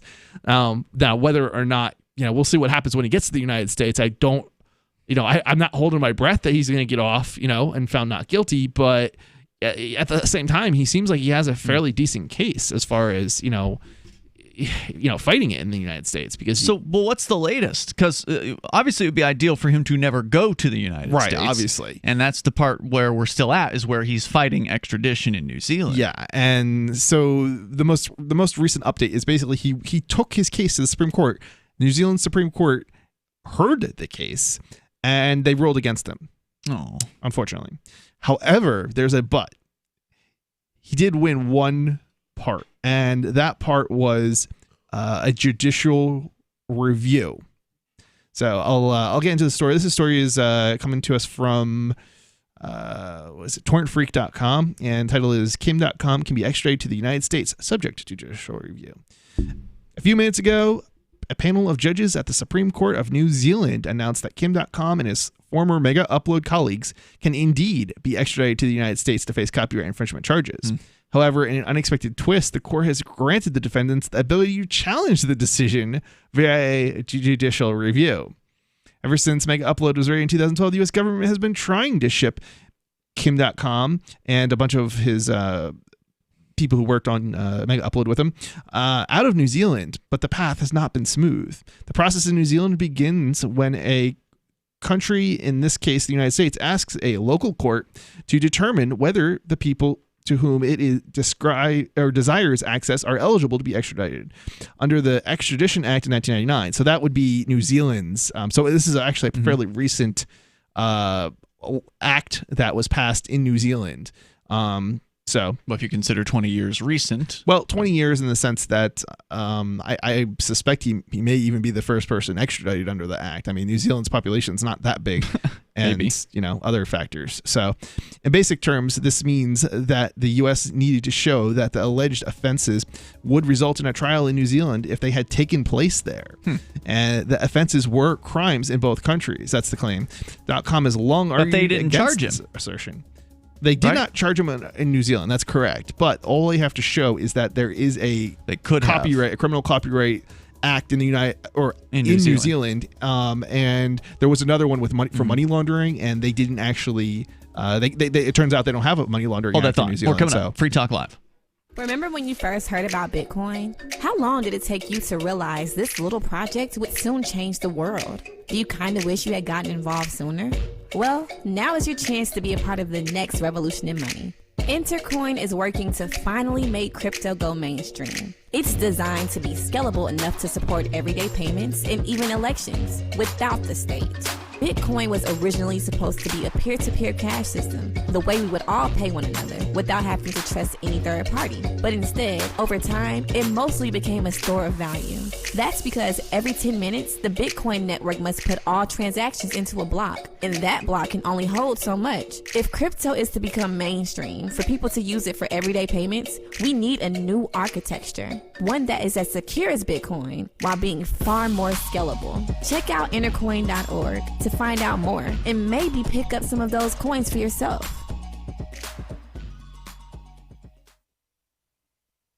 This is Michael Dean from the Freedom Fiends. I've run websites since 1996 and have used over a dozen web hosts in that time. AgristHosting.com is the only one that hasn't broken my heart. Agrist Hosting's uptime and service is stellar, and their DDoS mitigation is the best I've seen. That's important because if you tell the truth in this world, you'll ruffle feathers. And some people will try dirty tricks to silence your voice. No matter what the haters hit us with, Agrist Hosting keeps our websites online. If you have a mission-critical commercial presence or a world-changing activism site, you cannot tolerate any skullduggery. So go with agristhosting.com. Have a WordPress or blog site, but you're not satisfied with performance or uptime? Or just want raw hosting? Want to pay with Bitcoin? Agrist Hosting specializes in high-performance hosting with personalized service. Go to agristhosting.com and click on the button that says Get Hosted. That's agristhosting.com. My name is Jacob Hornberger. I'm president of the Future of Freedom Foundation, which Congressman Ron Paul awarded for having an outstanding freedom website. Write us at fff@fff.org, and we'll send you a free 3-month subscription to our monthly journal of libertarian essays and our booklet, Economic Liberty in the Constitution, which George Mason University economics professor Walter Williams praised in a recent column. That's fff@fff.org. The LRN.FM social media channels have been revamped. We've eliminated Facebook and focused on other platforms like Twitter and Mastodon. the decentralized alternative to Twitter. On our accounts, you'll find posts from multiple LRN.FM show hosts together in one place. Follow us on Twitter at twitter.lrn.fm, or better yet, move to the decentralized Mastodon social media platform at toot.lrn.fm, toot.lrn.fm. I think you'll like it. We have some good news. The indictments against Ross Ulbricht in the District of Maryland were dismissed with prejudice, meaning they can never be refiled. This is especially good because those indictments contain the only charge ever made that Ross engaged in murder for hire. This was a serious allegation that Ross Ulbricht denies. It was never prosecuted or ruled on by a jury, but was trumpeted by the federal government and the media as if it were proven fact. The Maryland court held these indictments for almost 5 years, poisoning Ross's case and leaving him under a cloud of unproven allegations. As explained in Ross's appeal to the Supreme Court, the fact that the judge used these allegations to give Ross a draconian sentence of double life without parole violated his Sixth Amendment right to a jury trial. Judges are required to issue sentences based on convictions decided by a jury, not unproven allegations never even charged at trial. Although this is a positive development, the dropped indictment will not set Ross free. Now, a presidential pardon is Ross's only hope of freedom. Sign the petition at freeross.org. freeross.org. Love what we do? Please help support our international satellite channels at patreon.lrn.fm. That's patreon.lrn.fm.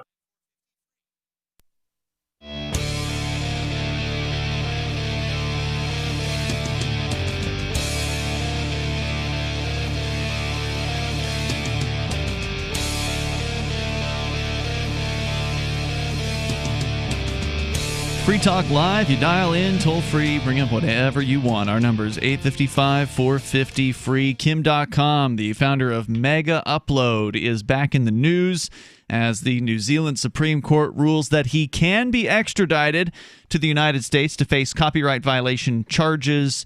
And maybe something else. I think you mentioned it was in addition to copyright. Yeah, so they're also trying they were trying to get him on money laundering, I believe it was what the crime was in the United States, but there is apparently no money laundering crime in New Zealand. What? So, really? Yeah, apparently. And so they actually failed on that count, interesting, I guess. But they can still extradite him. However, he has the right to appeal the determination of the Supreme Court. He has the right to get a judicial review, which is basically other judges reviewing the Supreme Court's decision. I don't know if it's the Supreme Court's, but lower court's decision. So he appealed it to like one court, and then they turned him down, and then he appealed it to another court. They turned him down too, I believe, and then it went to the Supreme Court, and the Supreme Court said no, he does have a right to a judicial review. I'm presuming a lower court. It sounds like, as I understand it. I'm not a legal expert. I'm not a lawyer, so forgive me, and I'm certainly not a lawyer in New Zealand.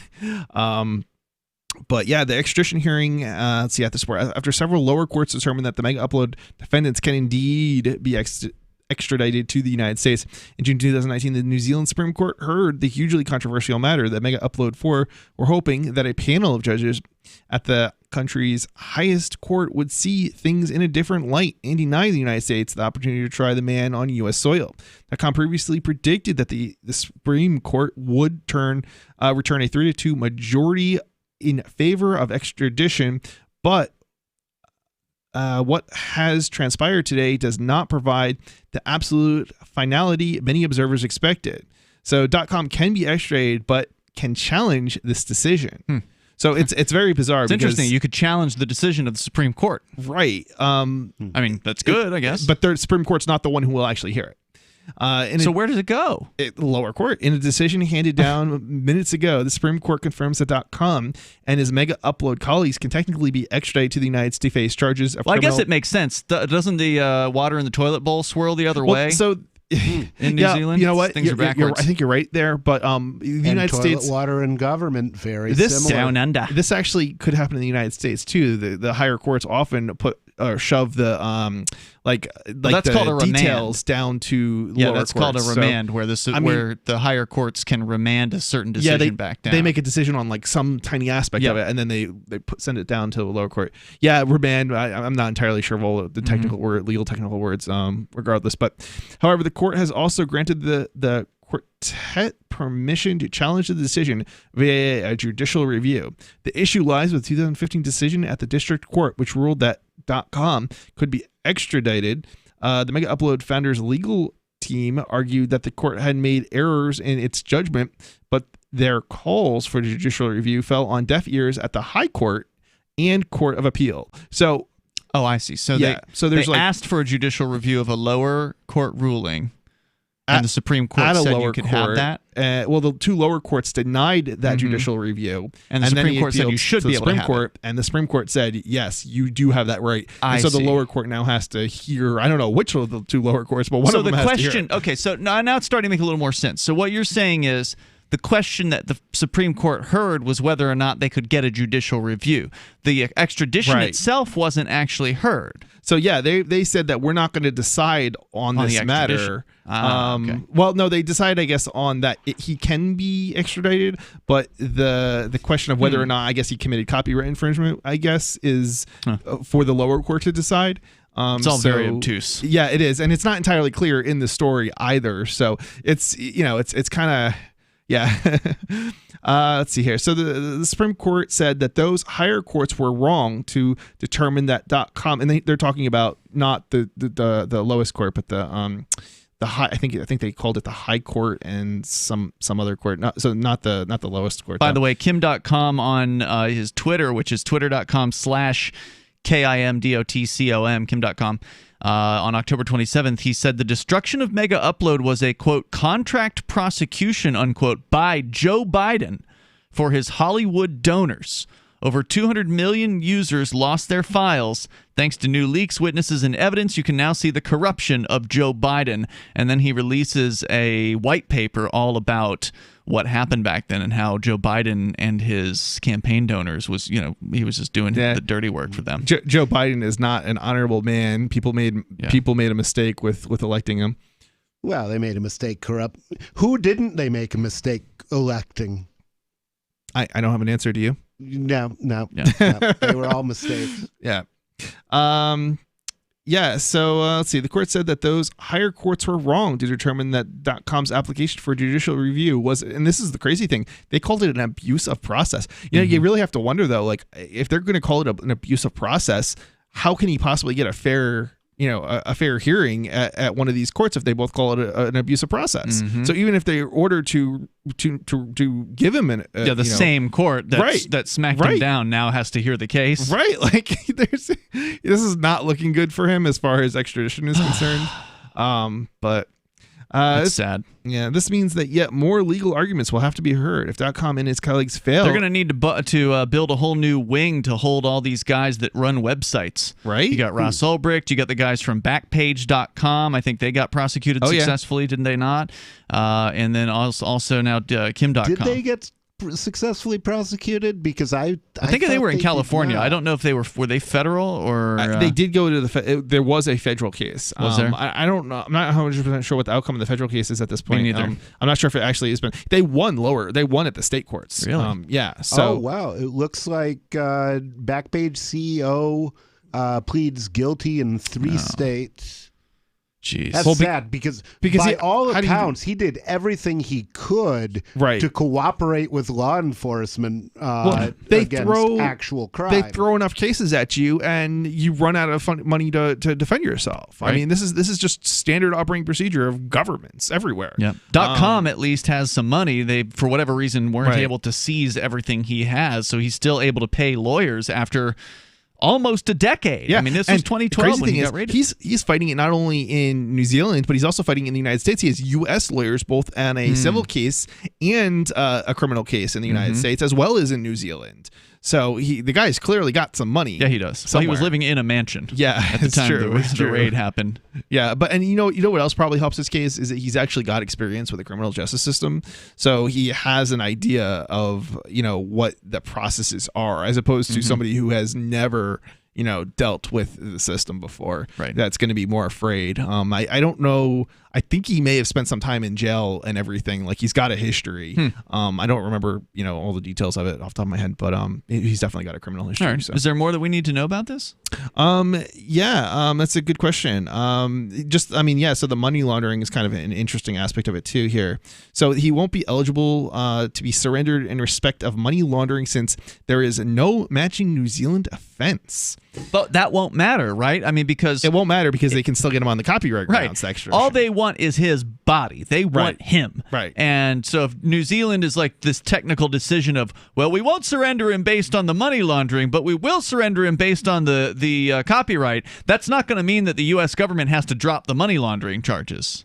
Yeah, so I mean, basically his defense, right? Exactly, and his defense has basically been that he should be protected under safe harbor copyright arguments, but the court basically said they won't accept that as sufficient to not extradite him. But what the crazy thing about this is, like, if you get extradited on copyright, and there is a similar law in New Zealand, but that doesn't necessarily mean it's identical to the one in the United States. So he would then have to somehow defend himself in U.S. courts against the DMCA, which requires a copyright agent. But if that's not required in New Zealand, he's guilty of a crime in the United States, even though he was never in the United States. Well, that's how it is. The U.S. jurisdiction extends globally, apparently. They claim to own the world. It's so disturbing. It's like, how do you protect yourself from other jurisdictions? Because you can't possibly comply with every law around the world. Well, it's the U.S. one that's the most concerning. It's true. Because they're the ones who. Yeah, but other governments are gonna decide. That, Europe. They're gonna get jealous. We don't get to force our laws on people who are lucky enough not to live in our country. I noticed a dramatic energy decline. After a 5-day work week, I had to use one of my days off to rest and recover. I also had cut my gym visits down from 3 times a week to once a week. Since I began using Green Meadow Way, my energy level has greatly improved. I no longer have to take a day to recover. I have increased my gym visits back to 3 times a week. I'm actually more active and feeling better now than I have in the last 5 years. It's so nice to wake up in the morning feeling good and ready to go. Before trying Green Meadow Way, I must have tried every whey protein product on the market, and every one of them caused me bloating, gas, and constipation. I've had no such issues with Green Meadow Way. In fact, I'm sleeping better, my vision has improved, and surprisingly, my emotional and mental state has also improved. I love what Green Meadow Way has done for me. Green Meadow Way comes from milk derived from grass-pastured cows. To order, call 888-988-3325 or visit greenmeadowway.com. When you have a pain in the neck, a real pain in the neck, back, shoulder, or legs, you now have 2 convenient choices to get fast relief without taking another pill. Because now, Sunny Bay heating wraps and pillows are available at both Amazon and Walmart. Yes, see Sunny Bay's 4.5 to 5-star customer reviews on Amazon.com or Walmart.com. Our made in the USA microwavable heat wraps, heatable neck pillows, and extra large body wraps are designed better for perfect support where and when you need it. Even while driving, Sunny Bay wraps will not burn and stay balanced to provide soothing hot or cold therapy to help treat temporary or chronic pain. And the best part? Sunny Bay quality products start at under $20. Join thousands of happy customers and see why Sunny Bay products have a lifetime 100% positive rating on both Amazon and Etsy. It's easy. Click Amazon or Walmart and search today for Sunny Bay.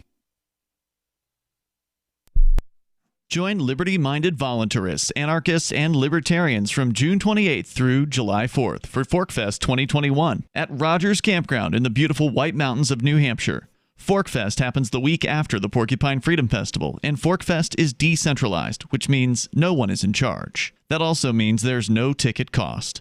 Just reserve your camping, RV site, or motel room with Rogers Campground for June 28th through July 4th. Where better to celebrate Independence Day than around other freedom-loving activists in the Shire? You can relax and enjoy the camaraderie of like-minded people, or you can create whatever experience or event you'd like others to have. If you're planning an event for ForkFest, be sure to let others know in advance. You can connect with fellow ForkFesters via the unofficial Telegram chat or the ForkFest forum. Links to those are on the unofficial website, forkfest.party. Mark your calendar for June 28th through July 4th, 2021. We'll see you at forkfest.party. There are lots of ways to listen to Free Talk Live. Our podcast has been around since podcasts began, and now the FTL feed is loaded with content besides our full show archives. Did you know that we make it easy for you to customize your podcast subscriptions? We have different feeds, one that includes only our full shows, one with just the Daily Digest, and our main feed that includes everything. You decide what you listen to. It's quick and easy to customize your feeds at feeds.freetalklive.com. That's feeds.freetalklive.com.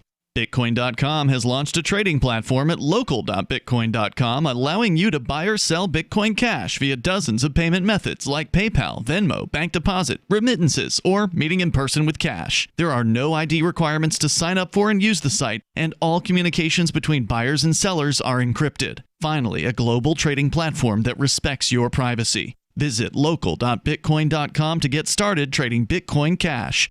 local.bitcoin.com. Now you can follow LRN.FM on the decentralized Mastodon social media platform at toot.lrn.fm, toot.lrn.fm.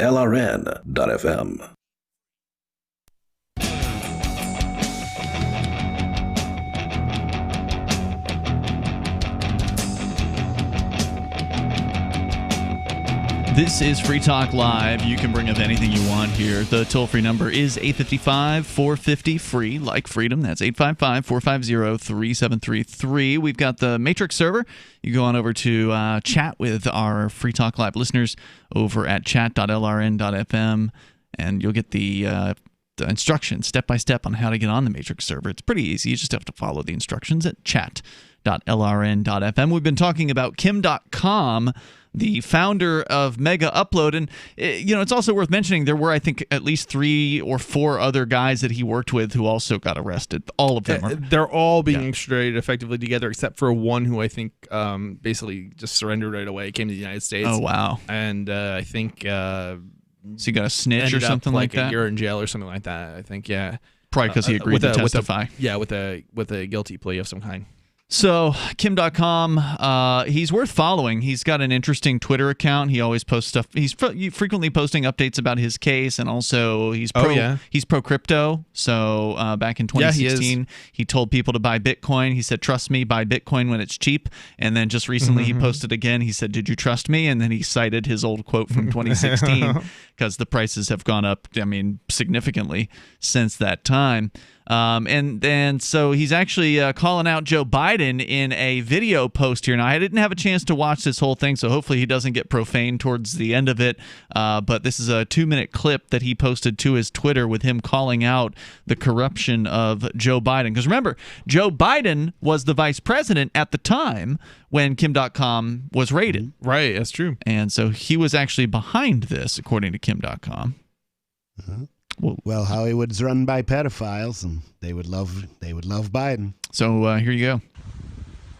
Hello, everyone. This is Kim.com. Today, with a message to the New Zealand government and the authorities that destroyed Mega Upload and raided my home.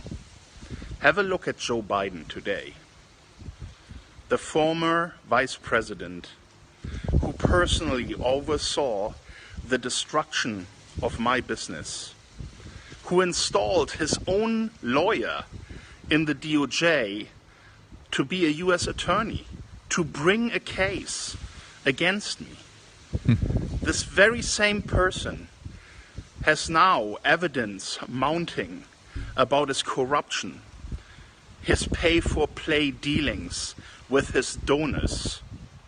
This is the man who brought shame on New Zealand because of all the illegal things that New Zealand has done to me in response to Joe Biden's request.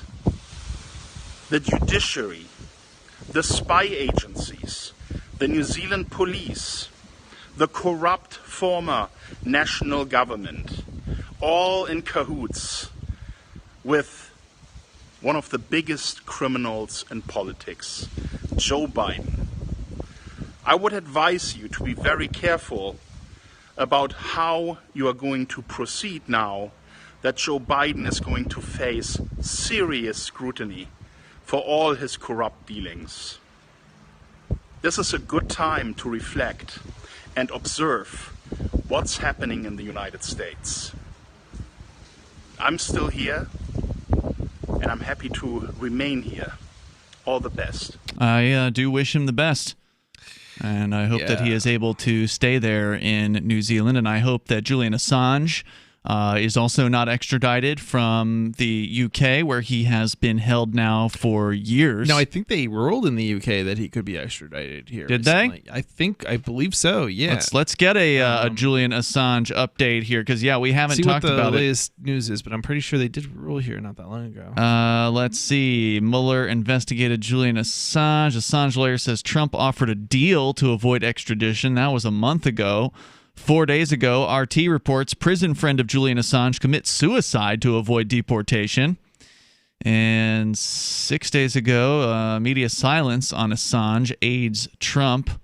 So not a whole lot as far as breaking news. I guess, the Daily Mail reported a week ago Julian Assange learns U.S. extradition fate over hacking on January 4th. So that's the next big day. It's going to be January 4th, where he will be, according to this report, he will find out whether he will be extradited to the United States to face charges that could see him jailed for 175 years. He's facing he's 49 years old now. He spent the last decade of his life, basically behind bars. He was in the Ecuadorian embassy for 6 or 7 years or something like that. Yeah, it was a long time.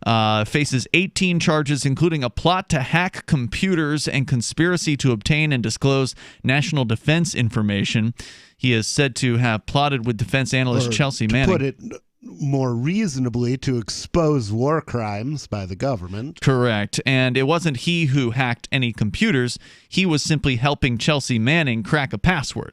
Yeah, I mean, calling it crack a password, I find it kind of humorous, because it was basically just like a hash or something like that of something or other, and I don't know. It was weak to call it key. It's just a hash too. Well, no, I know, but it was such a weak.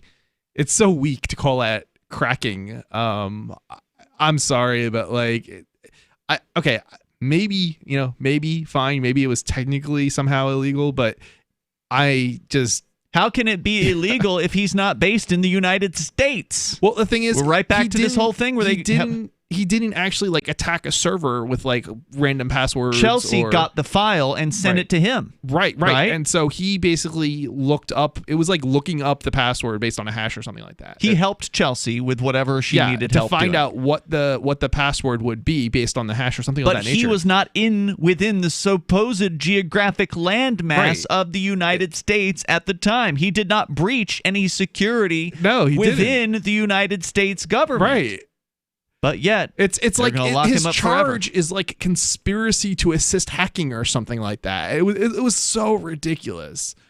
Yeah, I mean, it's such a stretch to say that he did, anything of that nature. Conspiracy to obtain and disclose national defense information and a hacking charge of some sort, or multiple hacking charges. Might as well be mopery with intent to gawk. District Judge Vanessa Baretzer has reserved judgment for hearing dozens of witnesses called by Assange's legal team in a bid to persuade her to block his extradition. Appearing via video link from the Belmarsh prison, Assange spoke to confirm his name and date of birth. Edward Fitzgerald, the attorney for Assange, said, quote, "This is just a caller over. We're in contact with Judge Baretzer about the timetable. I think she's dealing with that. On behalf of Mr. Assange, there are no submissions." So they don't have anything to say at this point. They've made their argument, and the final judgment to come down in just under 2 months' time on January 4th. So that's where we're at with that. Sad news. And of course, in other related news, I guess, since we're going through the list here, Edward Snowden recently has applied for Russian citizenship, from what I understand. So it sounds like he's planning on staying. Right. It is certainly interesting, but not terribly surprising, because it's usually a process for all that stuff to happen. And he's gone through the processes as we kind of would have expected him to. Well, and he doesn't feel like leaving, obviously, right? Well, obviously, if he leaves, he's going to be thrown in jail. Well, who wants to be thrown in a jail cell? No, you're going to go through the processes in the country that you're in to try and the chance of him being thrown in jail increases if he leaves Russia. I mean, he may not be, but he could be. And if he wants to stay there, he needs to, or he would benefit from at least a minimum going through their processes to get Russian citizenship. So So there's that. And, of course, Ross Ulbricht still in a prison cell. Now, you have to wonder, what is Trump going to do if he loses this election? It's looking like it's going to go to Biden right now. Is Trump going to start to stir things up on the way out the door? I suspect he will. He's going to want to be remembered. He's going to. I hope that he follows through on his promise to withdraw the troops from Afghanistan. But what else might he do? Who might he pardon? Oh, that would be interesting. If Trump's going to throw the equivalent of a temper tantrum on the way out the door and try to make as much of a mess as he possibly can, what will that look like? Maybe he could tell us the truth about Kennedy. That would be really interesting time. if he started pardoning like everybody like in jail. That seems unlikely, but it would be interesting. But think about it. He has the power, right? Right. So what could he do? What are some of the things? Create some real messy situations. It's like you can't retry them. Yeah. You can't put them back in jail after you. Or maybe he'll really drain the swamp like in the last 2 months. I know it's a silly thing to say, right? But I don't want to be too optimistic about it. But I'm doubtful he'll do much. But yeah, I'm not very optimistic. But then again, he is Trump, and what will he do? He'll do something. I don't know. His followers are massing outside the state houses, so he could do something really meaningful, like end the federal government. Initiate a takeover. How would he do that? Tell his followers to charge. He's already in power. They've got all the guns. Replace the people in power right now. The cops are mostly on their side. A coup? You talking about a coup? Yeah, a coup. More coming up here in moments. Do it. You can share your thoughts with us on Free Talk Live, 855-450 free. The president himself initiating his own coup. I think that would be amazing. That'd be a new one. Yeah.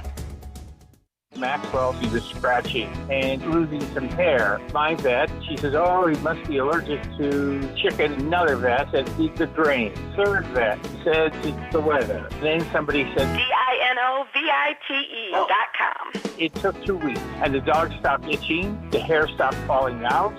The Dinovite is a big part of Maxwell's diet. You get some Dinovite, how happy your dog will be. DINOVITE.com. Divvy's been a pretty good investment for Free Talk Live. Their ad campaign started in September 2019, and from mid-March to mid-July, the values soared by 10 times. It's not too late. Divvy's new wallet hasn't even released yet, and other things are happening that I can't even say on the radio. If you want to invest and potentially do well, go to DivvyProject.org. I can tell you that FTL is deepening its partnership with the guys from DivvyProject.org. Past performance is not an indication of future profit. DivvyProject.org. DIVI Project.org. Is oral health important to you? If you don't like your own teeth, fresh breath, or kissing people, then by all means stop listening. Several years ago, I met Jessica Armand, founder and CEO of My Magic Mud, and I became passionate about the product that she created and never want to live without it. It's clinically proven to whiten teeth, but I find it does much more. They want you to love My Magic Mud as much as I do, so they're giving you a money-back guarantee plus 20% off. Go to MyMagicMud.com and use coupon code FTL20 at checkout. MyMagicMud.com, FTL20. What if you want to hear the latest episode of Free Talk Live, but all you have is your phone, you forgot to download our archive, and you have no data connection? You can call our Listen line at 641-793-0191. That's a long-distance number, so you may incur charges. If not, listen as long as you want. 641-793-0191. The Free Talk Live Listen line, 641-793-0191. You're listening to the live edition of Free Talk Live. Hour number 3 is next after the news here on the Liberty Radio Network at LRN.FM.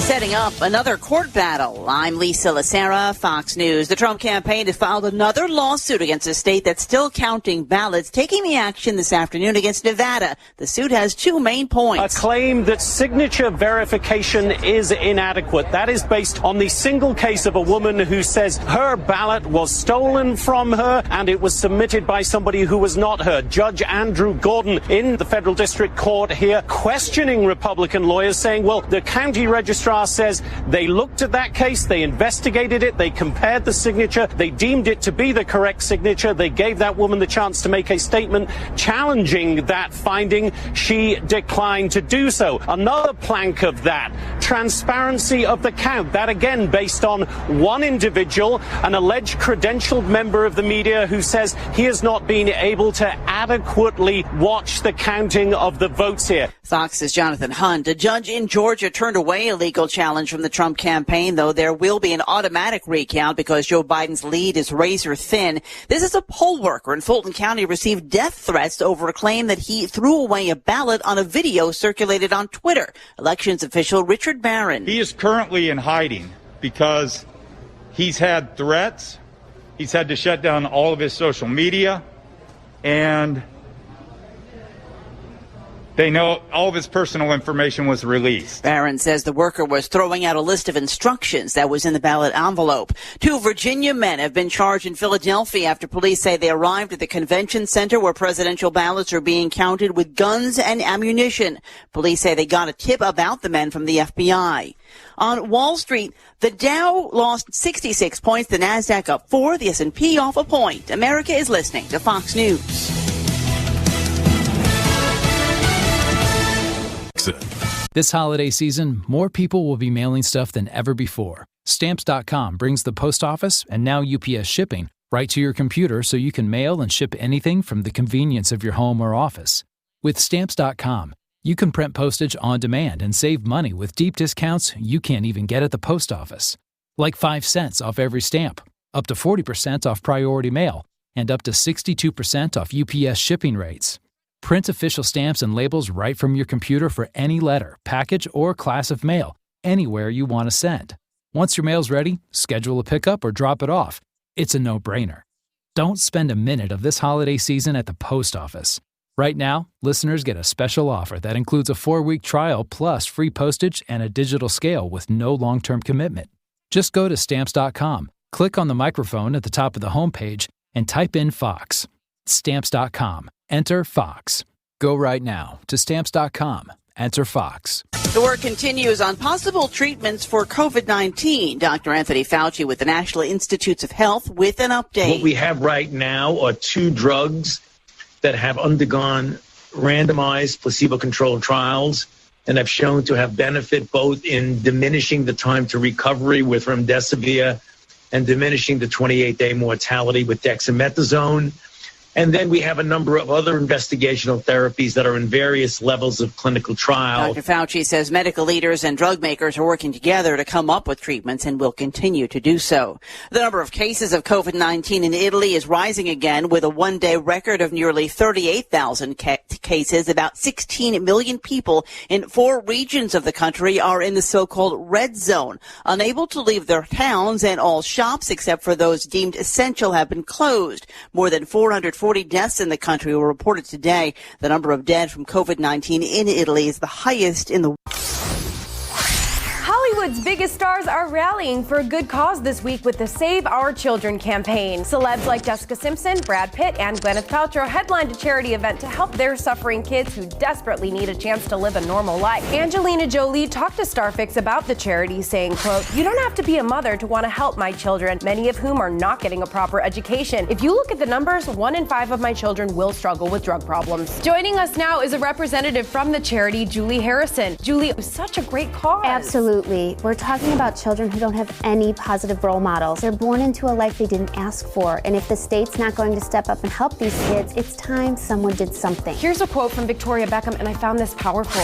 "It breaks my heart to think about these kids living somewhere in my house with no hope for a happy future. Who knows if they even have food to eat?" Julie, according to your group's website, a staggering number of STARS children are being exploited growing up without parents. Right. This is the Onion News Network.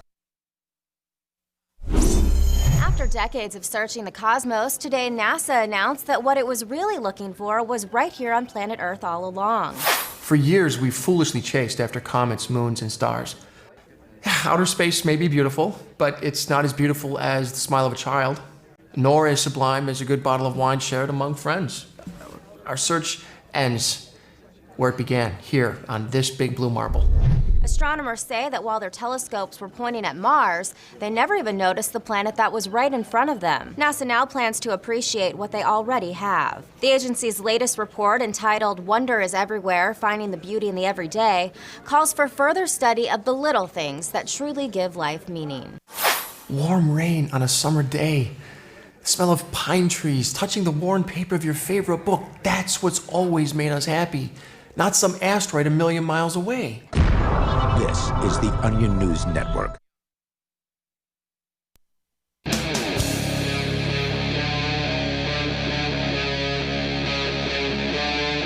Free Talk Live.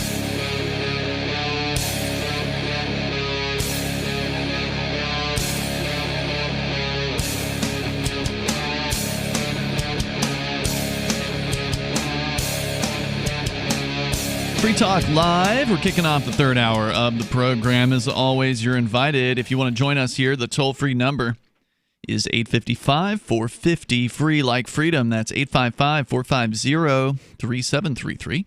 With you in the studio tonight, it's Ian. And Chris. And nobody. So, in other news, of course, you're welcome to bring up anything you want. Simi Valley customers could be targeted by businesses if they don't wear face masks. According to CBS in Los Angeles, Simi Valley businesses whose customers refuse to wear a face mask can now call the police for help in removing those persons from their property. Face masks. You could always call police for help in removing anybody from your property that you didn't want there, regardless of reason. You're referring to no trespass laws. Well, yeah, telling somebody to leave. If you tell them to leave and they won't leave, then, yeah, they're trespassing and you can have them removed. Face masks are required by the state in order to comply with the business reopening guidelines to reduce the spread, they say, of COVID-19. However, quote, businesses in Simi Valley who encounter individuals who will not adhere to store policies requiring face coverings may report those individuals for removal by contacting the Simi Valley Police Department, according to the city spokesbureaucrat, Samantha Argabright. California requires face coverings in several high-risk situations, such as being inside or in line to enter. Being inside, that's so terrifying. I love how they say that's high risk. Yeah. Like, okay, I mean, I understand maybe if, like, you know somebody's infected and, I don't know, and they're aging or something like that, then high risk, I understand. But, like, just being inside, I don't know about that. I don't know if that's high risk. Or in line to enter any indoor public spaces, in healthcare settings, waiting or riding on public transportation or a rideshare service, or working with the public, or any space visited by members of the public, or where food is prepared. So pretty much everywhere. Masks are also required outside when a physical distance of 6 feet cannot be maintained from other people. So actually, Massachusetts is now worse than California, because Massachusetts, as of, I think, yesterday, has now mandated that anyone outdoors has to wear masks even if they are farther than 6 feet away. Hold on. All right, so I don't know how true this is, but I've heard that they now have a 10 p.m. curfew. I think it was in Mass. Has anybody else heard of this? That's correct. Yeah, because viruses are night owls. On earth? You know? It's called an advisory. It's called an advisory. Oh, so yeah, you're advised. You're advised. And what happens? What happens when I violate this advisory? Sorry, guys, you were both talking at the same time. Sorry. What happens when I violate this advisory? Do they throw me in jail? Well, that's a good question. And it's not real clear. The way the government's language is mixed, it's mixed with terms like advisory, but also curfew. It's mixed with terms like, that essentially they sound like mandates, but they're also guidance. They're requirements, but they're not. And it's like, what does it actually mean? And then they mix it up with lies and make it all taste good. Yeah, it's all very hard to follow. City officials say they want to give business owners the option so they and their other customers will feel safe while shopping. If a police officer is called, the officer will escort. I would not feel safe while shopping there. Maybe they should let people make their own choices, and then everybody can go where they feel safe. So this apparently nobody is some sort of middle ground between a trespass and nothing whatsoever. So, as you're pointing out, yes, if somebody's on your property and you tell them to leave and they don't, then you can call the police and they will no trespass them. They'll possibly arrest them for that. Here it says if a police officer is called by the business for somebody not wearing a mask, the officer is instructed to escort the unwilling customer off the property without issuing them a citation. Oh, okay. So it's less than trespass. Correct. Okay. So, Interesting. At least that's what they're saying. I guess that's better. The deputy city manager says this, quote, as you would with anyone who would be belligerent or difficult inside your store, certainly we don't want to have to arrest people, and we certainly don't want to have to escort people from businesses, but obviously the police will do what they have within their powers to do to ensure they have a safe environment and that businesses and customers feel comfortable. And to make sure that those of us who are not masky never feel safe and never feel comfortable. Yeah, who was it that was saying today that they felt like, was it one of our callers? Yeah, it was Gene, the Christian anarchist, I think. He said he feels like he's in the Matrix and that at any moment any one of these customers will turn into Agent Smith or one of the agents. It is creepy, man, being around all those people with masks on. It's very inhuman. It's very strange. It's a very strange feeling because, as a human, being able to see other people's faces and seeing people smile at you is a reassurance that you're in a place with people who are good people who, are, you don't know them, right? But they're smiling, and that's a good feeling. It's something that at some internal level that we all look for or that we all feel good about. And by taking away people's faces from them, you take away that silent communication that is so beneficial to having a polite society. Grateful Dead warned us that steal our faces right off our heads. It does feel like kind of omniscient of what was the word? Omniscient? Omniscience? No, well, I'm not sure what you're trying to say. You're not trying to say omniscience. What's the word? What are you trying to communicate? Like just very bizarre feeling, like there's somebody in power and controlling everything. I think is kind of the word I'm looking for. But anyway, so it's just so weird when I'm in a store and every single person is wearing a mask, right? Yep. Like it wouldn't feel weird, I think, if some people weren't wearing masks, but the fact that every single person. It's worse than it has been. Yeah. And I've only encountered that, I think, once probably, but... You've only encountered it where it's every single person? I've only encountered it once where I walked into a store where every single person... That's how it is almost all the time now. I see it... Yeah, I mean, I've seen it. It's rare that there's one other person. Every now and then there's one other guy that's walking around. I think it depends on the store, too, because there's definitely stores I've been into where not everybody's been wearing a mask, but most people have been wearing masks. But there's still that one person you'll bump into in the store that isn't wearing a mask also has been my experience. And the fact that I've been in stores where not a single person wasn't wearing a mask, that's what's so creepy. Let's go to Dave in New Hampshire. Is this Dave Ridley? Oh, yeah. So this is something that we're going to disagree about, Dave. I saw you on a recent episode. I know you were calling in for some other reason, but since we're talking about masks, you do RidleyReport.com. You do a lot of great pro-liberty broadcasting on YouTube and reporting on various news. And as you've been confronting politicians outside the Winchester, New Hampshire City Hall or Town Hall, you have been masked up, and you had a little editorial piece the other day, I think it was sometime last week, where you said you thought that libertarians should be wearing masks more often than the government requires. Is that still your belief? What's your why? What's the opinion on that? I don't want to say necessarily for sure what other people should do, but I think there's a case to be made for outperforming the bureaucrats when it comes to being safer than them and being better fighters. Why is being safe being better?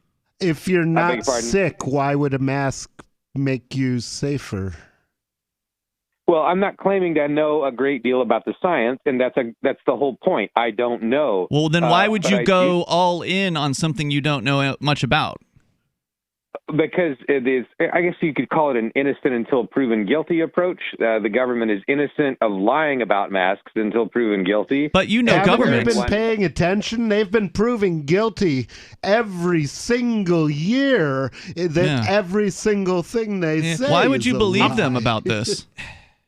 Well, because I believe the scientists who are not affiliated with the government, like but there's a ton of scientists who. Am I allowed to answer? Yeah, absolutely. But there's a ton of scientists who have spoken out against these scientists that you're talking about. So I mean, as you know, science doesn't agree.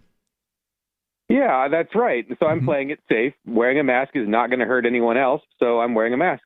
Yeah, I'm kind of with him on the I wish there was a little bit more pushback within the community in regards to everybody wearing a mask, just because I don't think there is one right answer. My objection has always been the government basically forcing stuff down our throats. All right, hang on, Dave. We'll bring it back here. I know you were calling about something else, but the toll-free numbers, if you want to join us, 855-450-FREE. That's 855-450-3733. I don't think you should trust any scientist that's getting a government paycheck. More coming up here in moments. This is Free Talk Live. Pork chop, his coat is very thick. He's an Akita, German Shepherd, Lab, Husky mix. Harold, the Border Collie pit mix, has the most beautiful jet black coat. Stuart, my rat terrier, has fur now where he never had it before. DINOVITE.com. Dinovite will give them a beautiful, lustrous coat. It will make you smile. You get some Dinovite, how happy your dog will be. DINOVITE.com.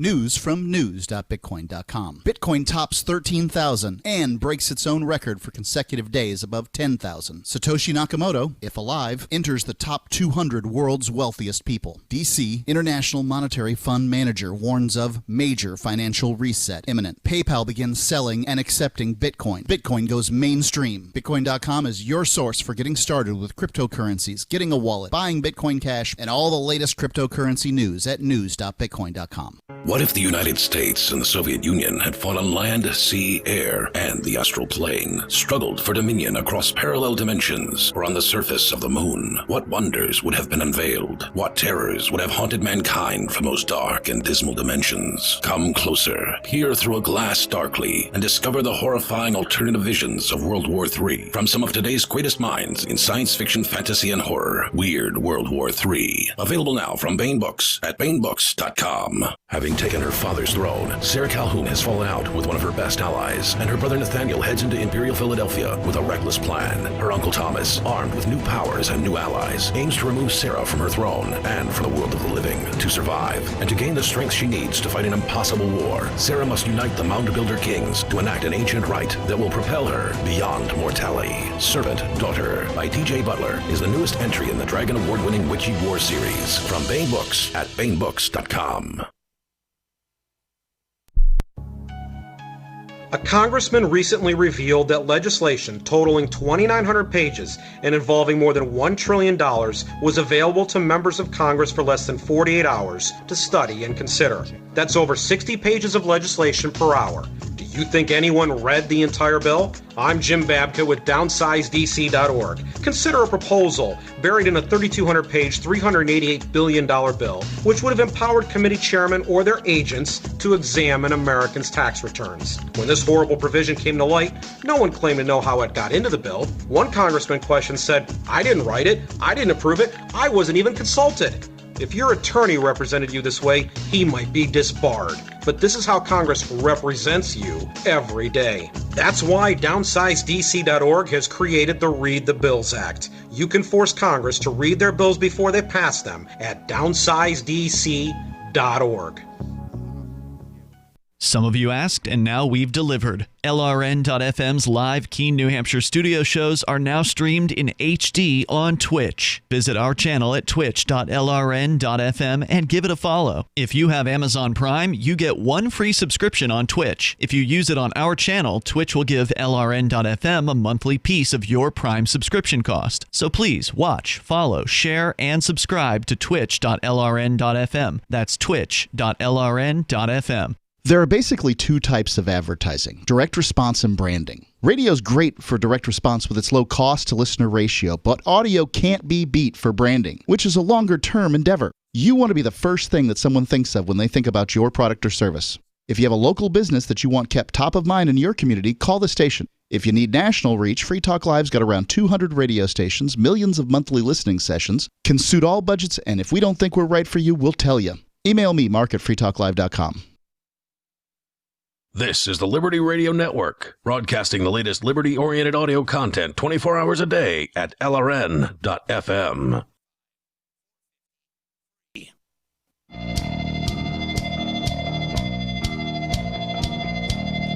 Free Talk Live. You dial in toll free and bring up what you want here. Our number is 855-450-FREE, like freedom.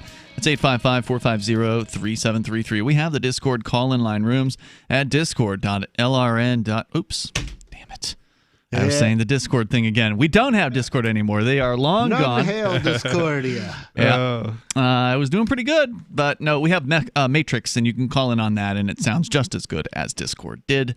You can go to our Matrix chat server at chat.lrn.fm, and you can get signed up there. It's Ian, Chris, and nobody in the studio. By the way, I want to thank Bitcoin.com for being a longtime sponsor here on Free Talk Live. We're going to be talking more, I think, about what's going on with Bitcoin Cash coming up here in the next 9 days, because there's a big schism that is likely to happen with Bitcoin Cash, and you're going to need to know what to do about that. This is one of those things that happens from time to time in the world of cryptocurrency, where one crypto will all of a sudden become two cryptos. And we can tell you more about that as time goes on. But for right now, go and learn the basics about Bitcoin and Bitcoin Cash over at Bitcoin.com. You can also follow the latest news headlines on their news site, which is news.bitcoin.com. And we go to Dave Ridley. He's in New Hampshire. Dave, what was on your mind tonight? Yeah, so I have a Rebel of the Week award, a New Hampshire Rebel of the Week award to somebody. You may have already heard about this, and just stop me if you have, and I'll talk about something else. But I think this is from MSN.com or something. It says, quote, "A New Hampshire woman accused of drug possession and stalking brazenly pretended to be a prosecutor and dropped her own charges," unquote. Nice. Yeah, I heard the headline, but I don't think we covered it on the air here on Free Talk Live. So how did she do this? Did she cook up some paperwork that looked really official and send it to the jail or something? What happened? Yeah, so apparently she got into the court's electronic system. It says that she got, that's what it says, to file documents that would help drop the charges in 3 separate cases, according to the union leader. Okay, so that's, I think it's she MSN hacked? According to the union leader. She hacked into the government's systems? Well, it doesn't make clear in the article whether she hacked in remotely or whether she was just sitting there. You know, like in federal court in New Hampshire, they have these computers you can walk up to. Maybe she was at a computer like that. It would be funny if she just faxed over like the documents and they added it to the system, and I wouldn't put it past the government to do something like that. There have been stories like that. I don't know if that was New Hampshire. That's not normal for them to use fax machines still. Yes, yeah, there was a story, and I don't remember where it happened, but somebody was in jail and they got a fax from a judge that said that this person was ordered to be released, and it wasn't the judge who actually faxed that. It was somebody, you know, one of their associates or something like that who did that, and they actually did release the person until later on. Then they found out that, whoops, they weren't supposed to do that. Yeah, I remember sitting in a jail cell one time, and you could, from where I was, it was in the basement of one of the court buildings. And from where I was, I could look through a window and I could see the password to the computer on a sticky note on the side of the monitor. I love that stuff. So you just need to communicate that password to somebody outside the prison, and boom, you're released. Yeah, except probably not that easy. I don't think that machine had that ability. Yeah. Oh, okay. I don't think it had the right permissions for it. All right, Dave, anything else you want to share tonight? That is all. Thanks for the call. Appreciate hearing from Dave, you. I did want to say that, you know, you have every right to dress whatever way makes you feel comfortable. Yep, that's true. You do. You guys sound like you're saying it's okay to be trans. Well, that's true too. Well, it is okay. Oh no, I'm not. Too. I'm not saying that it's not okay to be trans. Anything wrong with I'm that. just saying that's what it sounds like. Dave is not trans that we know of. That we know of anyway. Yeah, and maybe he's got lipstick on under that mask now. I don't know. So I don't think wearing lipstick makes you trans. Yeah, I don't think so either. I mean, it's part of it, right? Like, I mean, if you're wearing lipstick, you're more likely to be trans. I mean, I don't see a lot of straight guys. I guess it would be part of being trans, but I don't know that. I don't see a lot of non-trans or cis or whatever straight guys wearing lipstick. Do you? I mean, unless it's a Halloween costume. I mean, maybe a Halloween costume. I grew up in Ann Arbor. I've seen everything twice. I could see that being a fad with guys. I mean, they like guys wear earrings now. Like, I mean, and not just like, you know, not just the gay guys. Yeah, that's what I'm talking about. Yeah, exactly. Well, even in the 80s, it was like if you had your left ear pierced, you were straight. If you had your right ear pierced, you were gay. And if you had your, I don't know if bi people generally had both ears pierced. I don't know. So, can you imagine being a manager or, owner of a business and actually calling the police on one of your customers for not wearing a mask? That's what they're talking about in California, where Susan Cooper, manager at Dr. Conky's Candy and Coffee, says she's had to ask a few customers to put on a mask, but she hasn't had a major problem. Cooper is glad she'll have the option to call police because she expects to see more shoppers coming into her store during the holidays. She says, quote, helpful for them to take it down a notch and help the situation instead of us having to do that. Because, it's always taking it down a notch when you call the police. That doesn't ever cause any problems with escalation of conflict. Oh, yeah. Well, I mean, I can certainly, I wouldn't choose the police. I can certainly, if somebody refused to leave my place of business for any reason, I can certainly see getting help to remove him. Mm-hmm. I would not get that help from the police. That's just way too, it's a very unpredictable weapon. But they're dangerous. Yeah. Just like when you pull the fire alarm, you don't know if the firemen are going to show up and destroy the place as they put out the fire or just put out the fire, right? Yeah. You don't know. The police, of course, they may shoot your dog. They may shoot your employees. They may just, kill your customer. I mean, that could happen. Cops are like a box of chocolates. They'll kill your dog. It's so amazing that like just to think as like a business owner that you'd want to kick out paying customers. Yeah. I don't know. It's sick. Put some stuff up. There's things I've thrown some paying customers out of my business. I've thrown them out of my cab. I've thrown them out of my house when I was selling weed. You irritate me and you're gone. There's no doubt there's crazy customers that I would understand doing it, but like if they're good paying customers and the only thing they won't do is put a mask on, it's like wear better, more protective gear. Put up more stuff to keep your business going because like businesses are going under, right? Like why Here's would an you idea. I've actually thrown somebody out of a business for refusing to take a mask off. Here's an idea. Why don't you let your other customers stay away from that person? If they're so afraid, then just, hey, look, there's a guy over there. He doesn't have a mask on. You don't have to get close to him. You're not looking at it. You're looking at it from a perspective, from your perspective as opposed to the other side's perspective.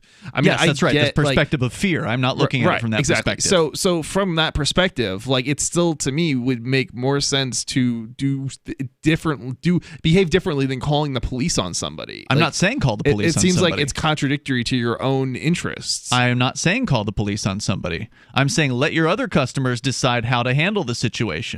If they're afraid of somebody without a mask on, let them stay away from that person. Yeah. Right? Maybe the person operating the business is scared. Some people are. That's true. And that's what I'm presuming is the case because otherwise it wouldn't make any sense.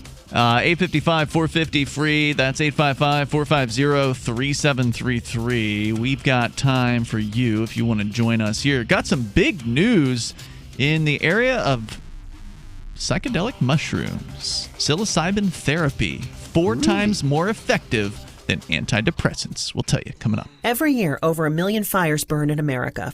Fortunately, firefighters are on the job, saving life and property, and you can be a part of it. 7 out of 10 firefighters and emergency responders are volunteers. There's no typical firefighter. Anyone can volunteer to serve their community. Volunteering as a first responder is really about having the heart and drive to make a difference where it's needed most. Your community needs you. Are you ready to answer the call?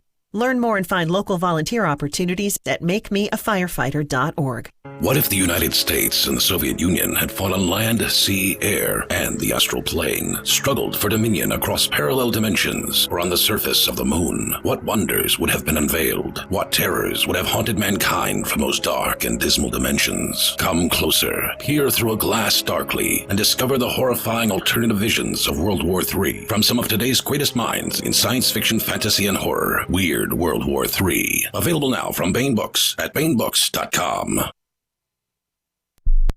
Why did you move to the Shire? I moved here to the Shire because there's other people around who take liberty just as seriously as I do.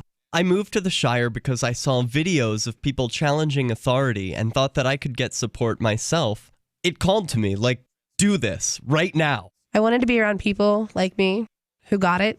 And once I got here, I knew there was nowhere else that I wanted to be. I've always wanted to change the world. So I moved to the Shire to join people who were actually working towards doing the same thing. The people here are awesome, loving, and positive. It was for the adventure and for the feeling of something important is happening here. And I just wanted to come to sort of be part of that. Visit ShireSociety.com to read and sign the Shire Society Declaration and learn the reasons why, if you love liberty, you should immigrate to the Shire. Plus, connect with others via the forum at ShireSociety.com. That's ShireSociety.com. Looking for a great real estate investment? Consider New Hampshire, which is ground zero for the Liberty Movement. Your first call should be to Mark Worden from Porcupine Real Estate. He's more than just a real estate agent. He's your New Hampshire concierge. Where are the best places to live? Do you want farm, city, the burbs, or forest? Do you want a duplex or multifamily building so that renters pay your mortgage? There are homes in all price ranges in New Hampshire, and Mark can help with financing too. Invest in liberty and property. Mark Worden can help. PorcupineRealEstate.com. So you've heard all 3 hours of the latest episode of Free Talk Live, and you're still hungry for liberty-oriented audio content? Did you know that we have another 24/7 audio stream at LRN.FM? The Liberty Radio Network airs the latest episodes of some of the best liberty-oriented podcasts on the internet around the clock. In addition to recorded content, you'll also hear live shows like Free Talk Live, originating from our Keene, New Hampshire studio. So listen anytime at LRN.FM. That's LRN.FM. LRN.FM's free-to-air satellite feeds blanket most of 2 continents. It was my goal to put our channel there so people without internet could receive our programs and feed pirate radio stations. As our contract with our satellite provider is coming up for another 3-year renewal, I have to consider calling it quits. It's rare that we get feedback or support from our satellite users. We started a fundraiser a few years ago, and though there are a bunch of great contributors to it, as of this recording, it covers 15% of our monthly satellite costs. Please email lrn@lrn.fm and tell me how you use the satellite feed. Better yet, chip in at fund.lrn.fm. The costs aren't the issue. We can afford them, but why continue something not valued by the market? Want to help? You can join our satellite fundraiser for just $2 a month at fund.lrn.fm. If we raise enough to keep both channels on the air, awesome. If we raise more, I'll add more channels. If not, we can shut them down and go internet only. It's up to you. Thank you for your support. Fund.lrn.fm. You can sign up to receive the latest about the Liberty Radio Network via our email updates at updates.lrn.fm. That's updates.lrn.fm.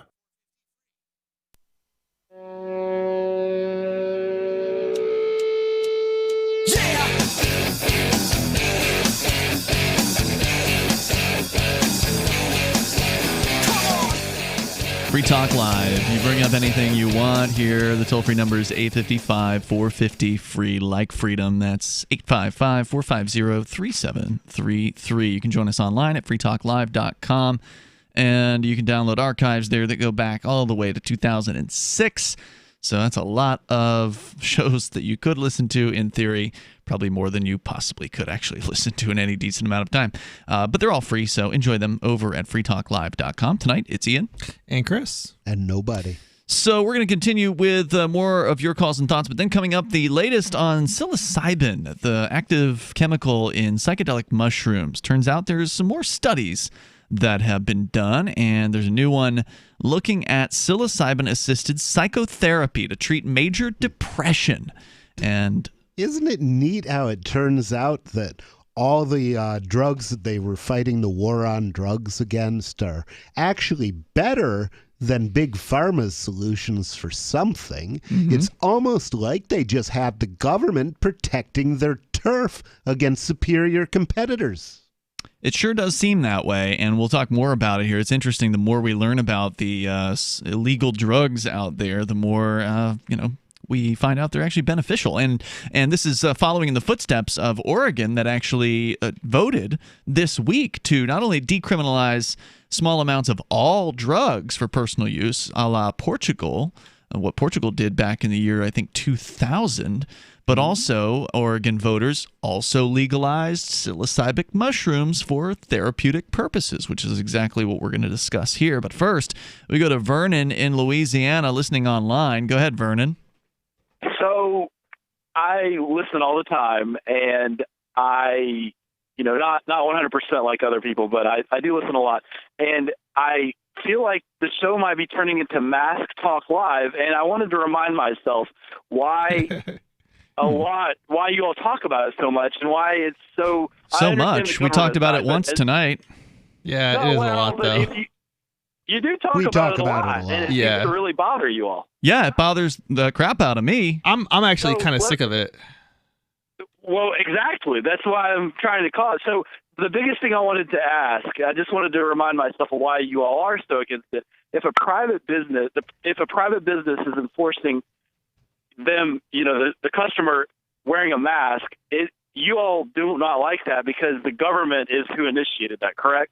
For me, yes. Yeah, absolutely. The government is definitely forcing private businesses to set policies that they otherwise might not set. I think there's a distinguish, though, between your perspective on it and my perspective. I'm just concerned about the government enforcing this or forcing businesses to enforce this. And I think you're concerned about that and just the mask in general.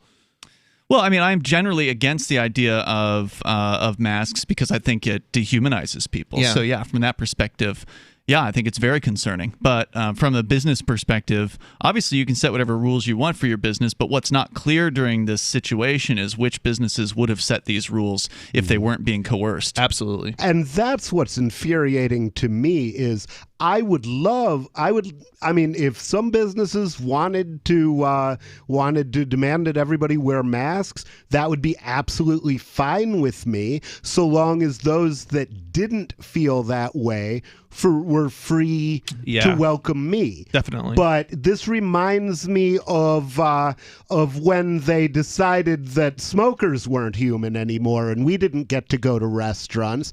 And basically, it's kind of like a divorce where your wife says, well, we're breaking up, and I think I've got a very fair division of property for us. I get everything, and you get nothing. Well, I thank you all for clarifying that. And maybe I and other listeners need to start calling in and changing the topic. Yeah, definitely. Please. Well, yeah, I mean, if you don't like talking about masks, then you probably shouldn't call in and ask about masks. I'm just saying. It's kind of funny. I think he wanted to meditate. Why you all were so against it. Hey, thank you all. Have a good night. So wait, okay. Yeah, peace. I guess that's all he had. I think he was trying to provide feedback is what he was doing. Yeah. I don't think it was terrible. I'm bored of the mask thing. I'm bored of everything. I mean, I'd rather talk about other things, but they literally keep shoving this down our throats and literally in our faces. Yeah. It's a huge there's some truth problem. to that. Yeah. It's not getting better, it's getting worse. Massachusetts just mandated masks outdoors, even if you're far away from people. Well, maybe the Democrats will chill out when the elections. What's the evidence for that? See. This is coming from a lot of Democrats. Well, Biden has proposed a national mask mandate. mandate. Shut down the economy to make people miserable with Trump in office. Maybe if they get Trump out of office, they'll chill out on it. Yeah, but whether or not maybe the one thing I see that's positive, or maybe we'll go to war. That'll relieve my boredom. The one thing that I see as positive about this is it's forcing people who are not pro-state to migrate to New Hampshire. Like that's the one pro thing. Like people are using this. I mean, they're out of work already anyway because either businesses have been shut down or they've lost their jobs, so they have no more excuse not to move to New Hampshire. Right? They had excuses before, but people don't have any excuse anymore, and they are looking to move, and people are coming to New Hampshire, and they are visiting, and they are moving. In fact, and next week we're gonna have half a dozen people probably come to Keene just to check it out and tour New Hampshire to see if they can make it work for them. Excellent. I know that Nick Shankin, who we had on as a guest during Fork Fest, that's another good example. He's looking to make a move up here. Right. He lives in Philly. and he's a gay guy in like the gay section of Philly, right? Like he lives among a bunch of liberals, and these were his friends who are now no longer his friends. His friends, so-called friends, have turned on him because he doesn't want to wear a mask. Yeah, he's not the only one that I've heard this happen to, and just like I know Bob has some friends who are certainly not in agreement with him, and he feels like he doesn't have any friends anymore. He's a pariah. Yeah, because he's a pariah, and it's and it's not like he's not the only one. I've also heard this from at least a dozen other people, if not more. And a lot of them are. This is the reason they were going to come to New Hampshire. Exactly.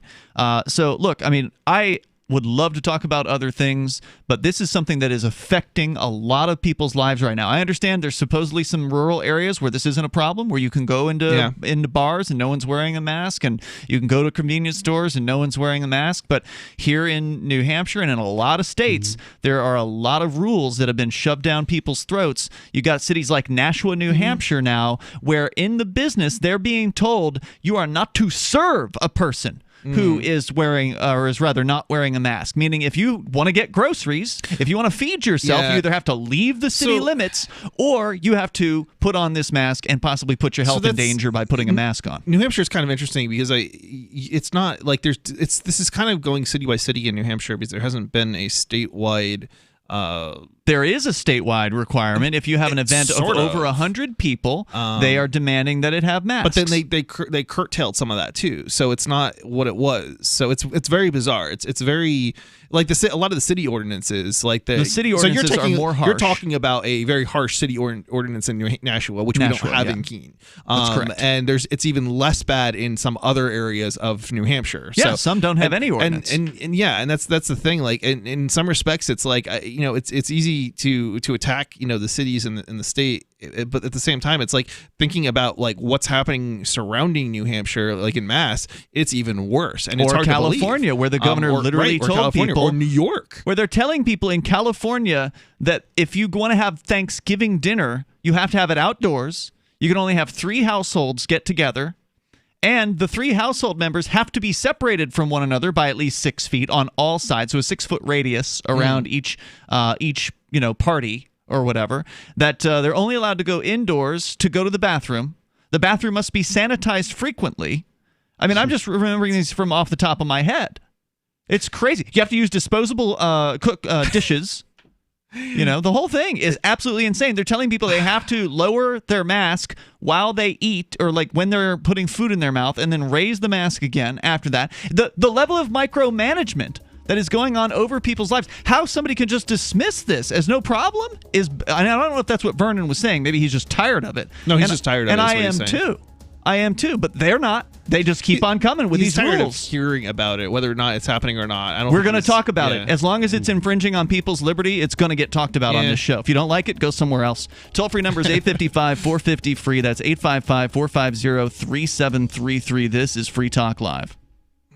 Today, many of us are paying attention to our health, and what we eat plays an important role. But so often the water we drink is a mere afterthought when it should be a primary part of our daily nutrition. Real Water would like to change how you think about the water you drink and how it can play an important role in helping your body restore balance and reach its full potential. The key benefits of every bottle of Real Water are stabilized negative ions, balanced pH, detoxification, and it hydrates you like never before. And yes, it tastes great. Real Water is beyond alkalinity, and due to its proprietary process called E2 technology, it's the only drinking water on the market that can maintain a stable negative ionization, which means real science in every bottle. Order your Real Water today and take advantage of special pricing for this audience only by calling 1-855-REAL-WTR or visiting buyrealwaternow.com. That's 1-855-REAL-WTR or buyrealwaternow.com. Order now, 1-855-REAL-WTR or buyrealwaternow.com. Attention business owners body slammed by overwhelming debt. If your business is in trouble, hassled by creditors, if you're frustrated, finally fed up with big business bailouts while your business has been left for dead, please listen close. There's a brand new fast-track bankruptcy. Some have even called it the biggest small business bailout in American history. Designed for individuals and their businesses. And look, almost no one knows about this yet. My attorney wasn't even aware of it. The truth is, beating the system has never been easy because it's rigged in a sense against the little guy. But here's the jaw-dropping news nobody's talking about. They've literally just changed the system so that you can beat it, but only if you understand how the new game has to be played. Find out if you qualify at pocketsoflight.com. This government-backed small business repair program is still legal, but may not be renewed after the election. Fight back fairly, fight back ethically at pocketsoflight.com. So the protection of life, liberty, and property is what the Free State Project is all about. But it's an effort to move 20,000 people who understand. It's about demonstrating to the entire country that, yeah, we can have a free market, a truly free market. Making it just a freer, great place to live. It's the world's largest voluntarist libertarian community, and it's only getting bigger. That's amazing, to be able to move to a place where other people passionately believe in being free and independent. What the Free State Project is managing to do, though, is to put their money where their mouth is. Physically getting up across the country and saying, let's go someplace and let's demonstrate the power of these ideas. There's a lot of kind of philosophy that surrounds liberty. There's a lot of thinking about it and talking about it. But here in New Hampshire, people are doing it.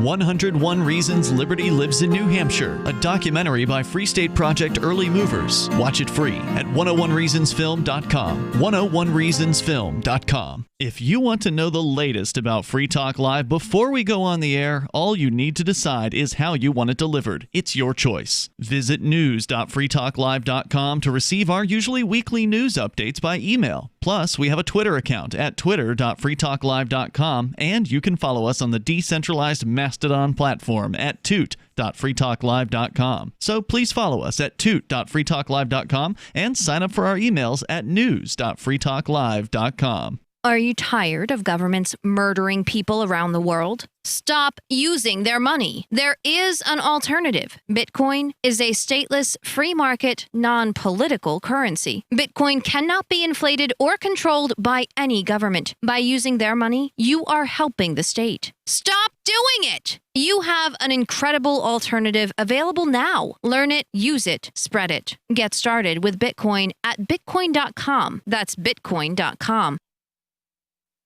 What's up next? Visit the Liberty Radio Network program guide to find out at shows.lrn.fm. That's shows.lrn.fm.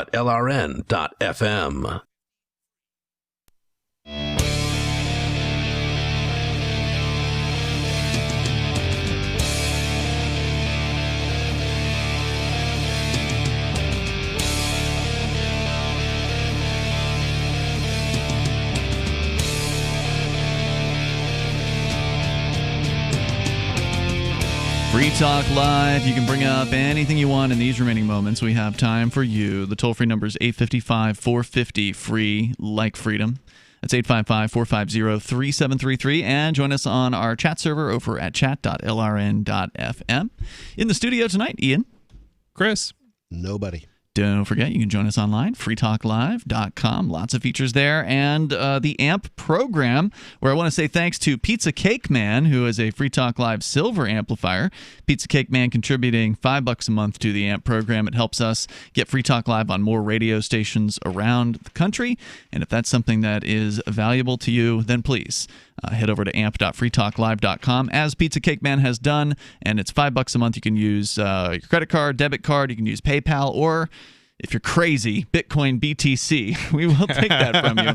Pay that $25 fee one more time. You might want to in for BCH. If your wallet supports it, you might want to lower that fee. It'll probably still get delivered, just not right away.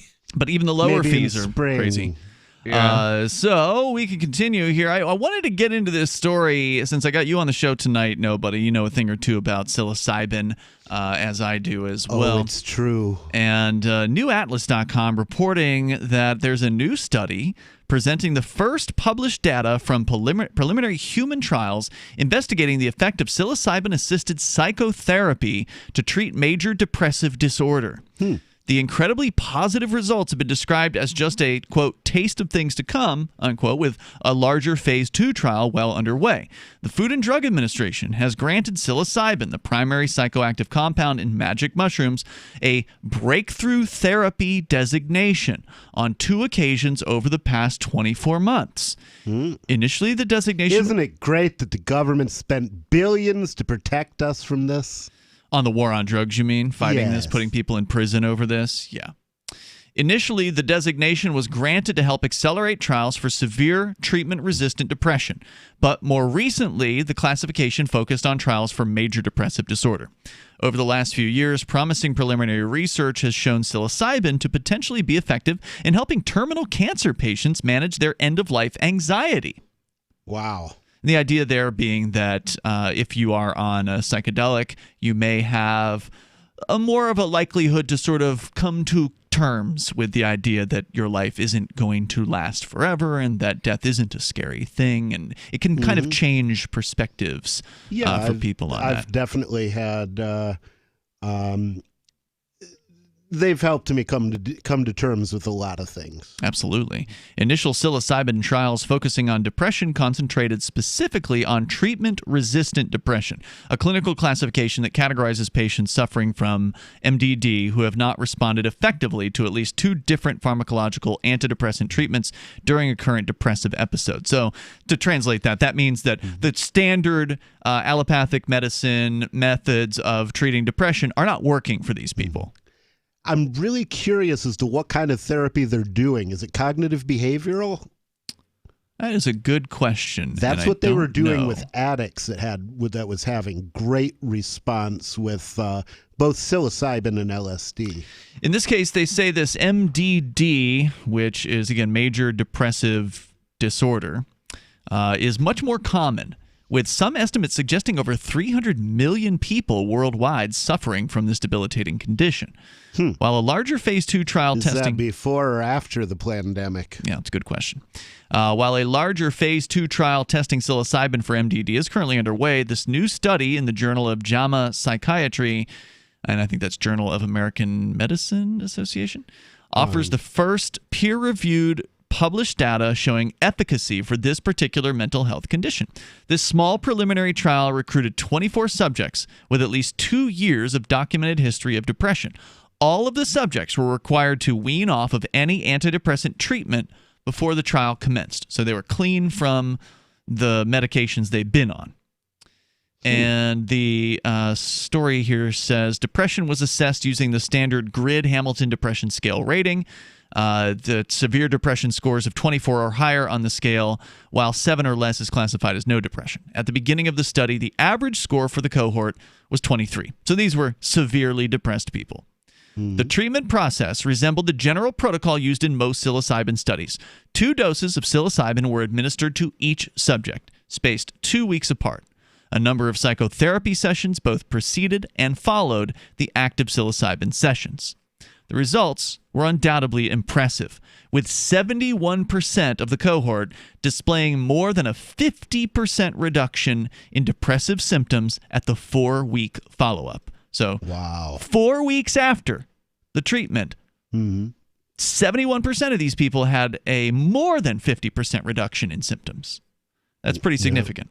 Yeah, and it's not, and the reason Big Pharma hates it is it actually cures. That's right. It's not something that you have to keep going Redosing. back and taking every single day for the rest of your life. I mean, you could, but... I mean, you could, and you'd probably have a good old time. Well, you can also microdose on psilocybin fairly effectively and not even trip. And that's a possibility, too. Yeah, though, well, I mean, I've microdosed, and you do trip somewhat. A little bit.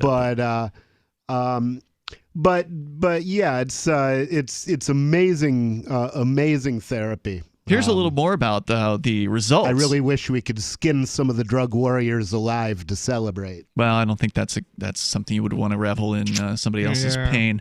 Taking revenge they is reveled in mine. What the hell? Yeah, I understand. 2 wrongs don't make a right. Yeah, I do feel for your desire for revenge, but it definitely is not the way to go. It's not healthy. Yeah. The average depression score for the cohort had dropped from 23 down to 8 a month later, and more than half of the group were considered to be in remission. Quote, the magnitude of the effect we saw was about 4 times larger than what clinical trials have shown for traditional antidepressants on the market.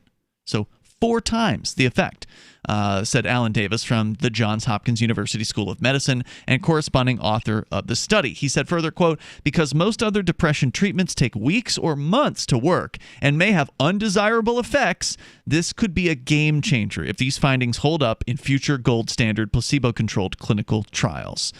And I've known people on these antidepressants, the medical ones, like the clinical stuff. Not good. And they always talk about all the awful side effects.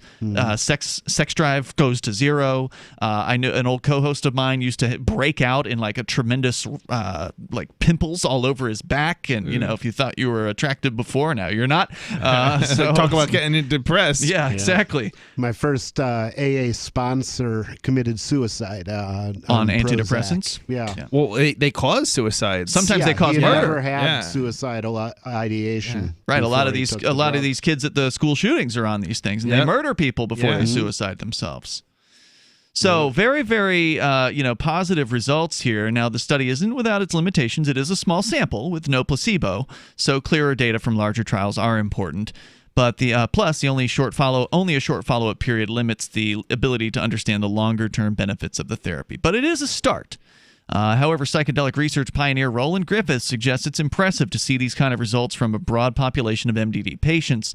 Prior psilocybin studies have focused on narrow mental health conditions, such as terminal cancer patients, but MDD is a more general condition with a wide variety of manifestations. He says, quote, because there are several types of major depressive disorders that may result in variation in how people respond to treatment, I was surprised that most of our study participants found the psilocybin treatment to be effective. Now, remember, we're talking about people who failed with the major medications. So, like, these guys are seriously depressed, and this had a huge impact on them. Philanthropist Tim Ferriss, who financially supported the study, calls this new research critically important proof of concept. A well-known advocate for psychedelic medicine, Ferriss says these promising results are only the beginning of a major paradigm shift in mental health treatment. He wrote, quote, how do we explain the incredible magnitude and durability of effects? Treatment research with moderate to high doses of psychedelics may uncover entirely new paradigms for understanding and improving mood and mind. This is a taste of things to come from Johns Hopkins.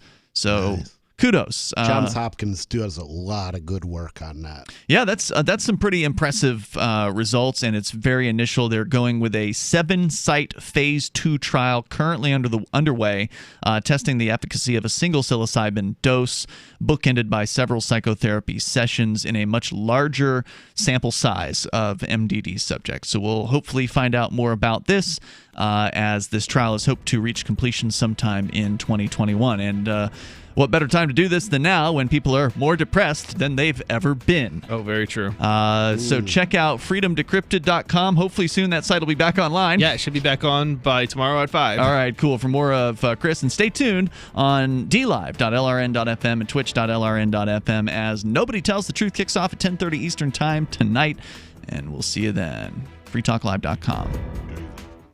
Having taken her father's throne, Sarah Calhoun has fallen out with one of her best allies, and her brother Nathaniel heads into Imperial Philadelphia with a reckless plan. Her uncle Thomas, armed with new powers and new allies, aims to remove Sarah from her throne and from the world of the living. To survive, and to gain the strength she needs to fight an impossible war, Sarah must unite the Mound Builder Kings to enact an ancient rite that will propel her beyond mortality. Servant Daughter by TJ Butler is the newest entry in the Dragon Award-winning Witchy War series from Baen Books at BaenBooks.com. Did you know you can support freedom of speech just by visiting shop.freetalklive.com? You'll see links to Walmart, Love Java, Newegg, and more. Every day, Free Talk Live is at the forefront of the liberty movement as the biggest liberty-oriented talk show in the world, giving you a platform to be heard on any topic. Get listener-only specials without doing anything other than an extra click. Visit shop.freetalklive.com. Use the links and buy what you'd be buying anyway. Take action now. Save and support freedom. Visit shop.freetalklive.com. It's shop.freetalklive.com.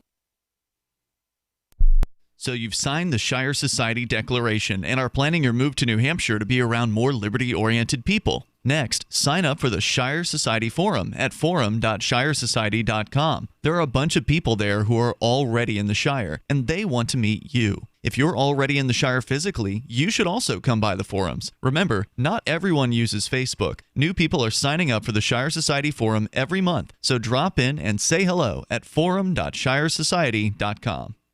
The LRN.FM social media channels have been revamped. We've eliminated Facebook and focused on other platforms like Twitter and Mastodon, the decentralized alternative to Twitter. On our accounts, you'll find posts from multiple LRN.FM show hosts together in one place. Follow us on Twitter at twitter.lrn.fm, or better yet, move to the decentralized Mastodon social media platform at toot.lrn.fm, toot.lrn.fm.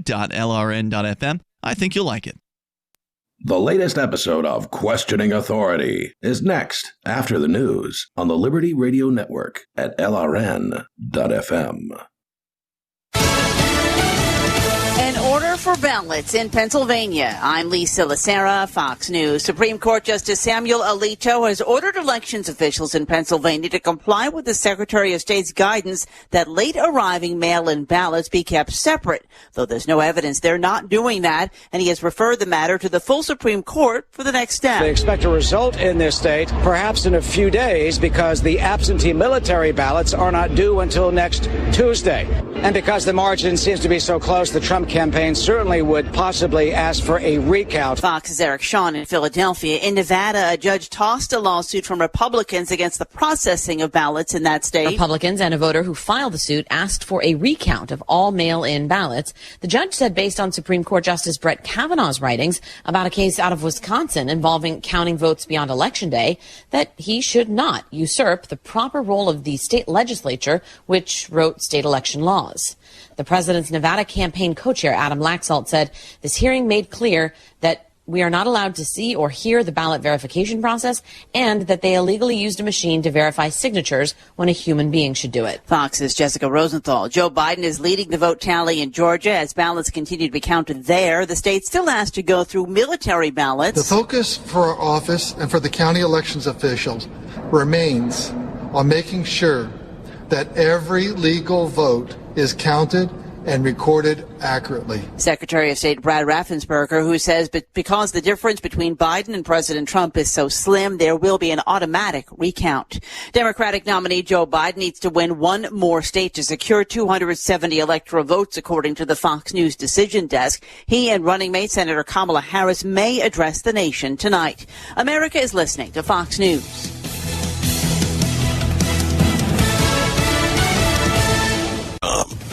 2020 hasn't let up, but we have to keep this economy rolling. NetSuite will help your business make that happen. That's why over 21,000 companies, including Boll & Branch, makers of the world's softest sheets, choose NetSuite by Oracle, the world's #1 cloud business system. NetSuite gives you visibility and control over your financials, HR, inventory, e-commerce, and more. Everything you need all in one place. We talked to David Reed, CFO of Boll & Branch, about how they use NetSuite. Before NetSuite, we were stitched together with spreadsheets and hope. Now I have only one source of truth for our financials, HR, inventory, and supply chain. Because NetSuite is cloud-based, working from home didn't change a thing. We're still bringing affordable luxury into home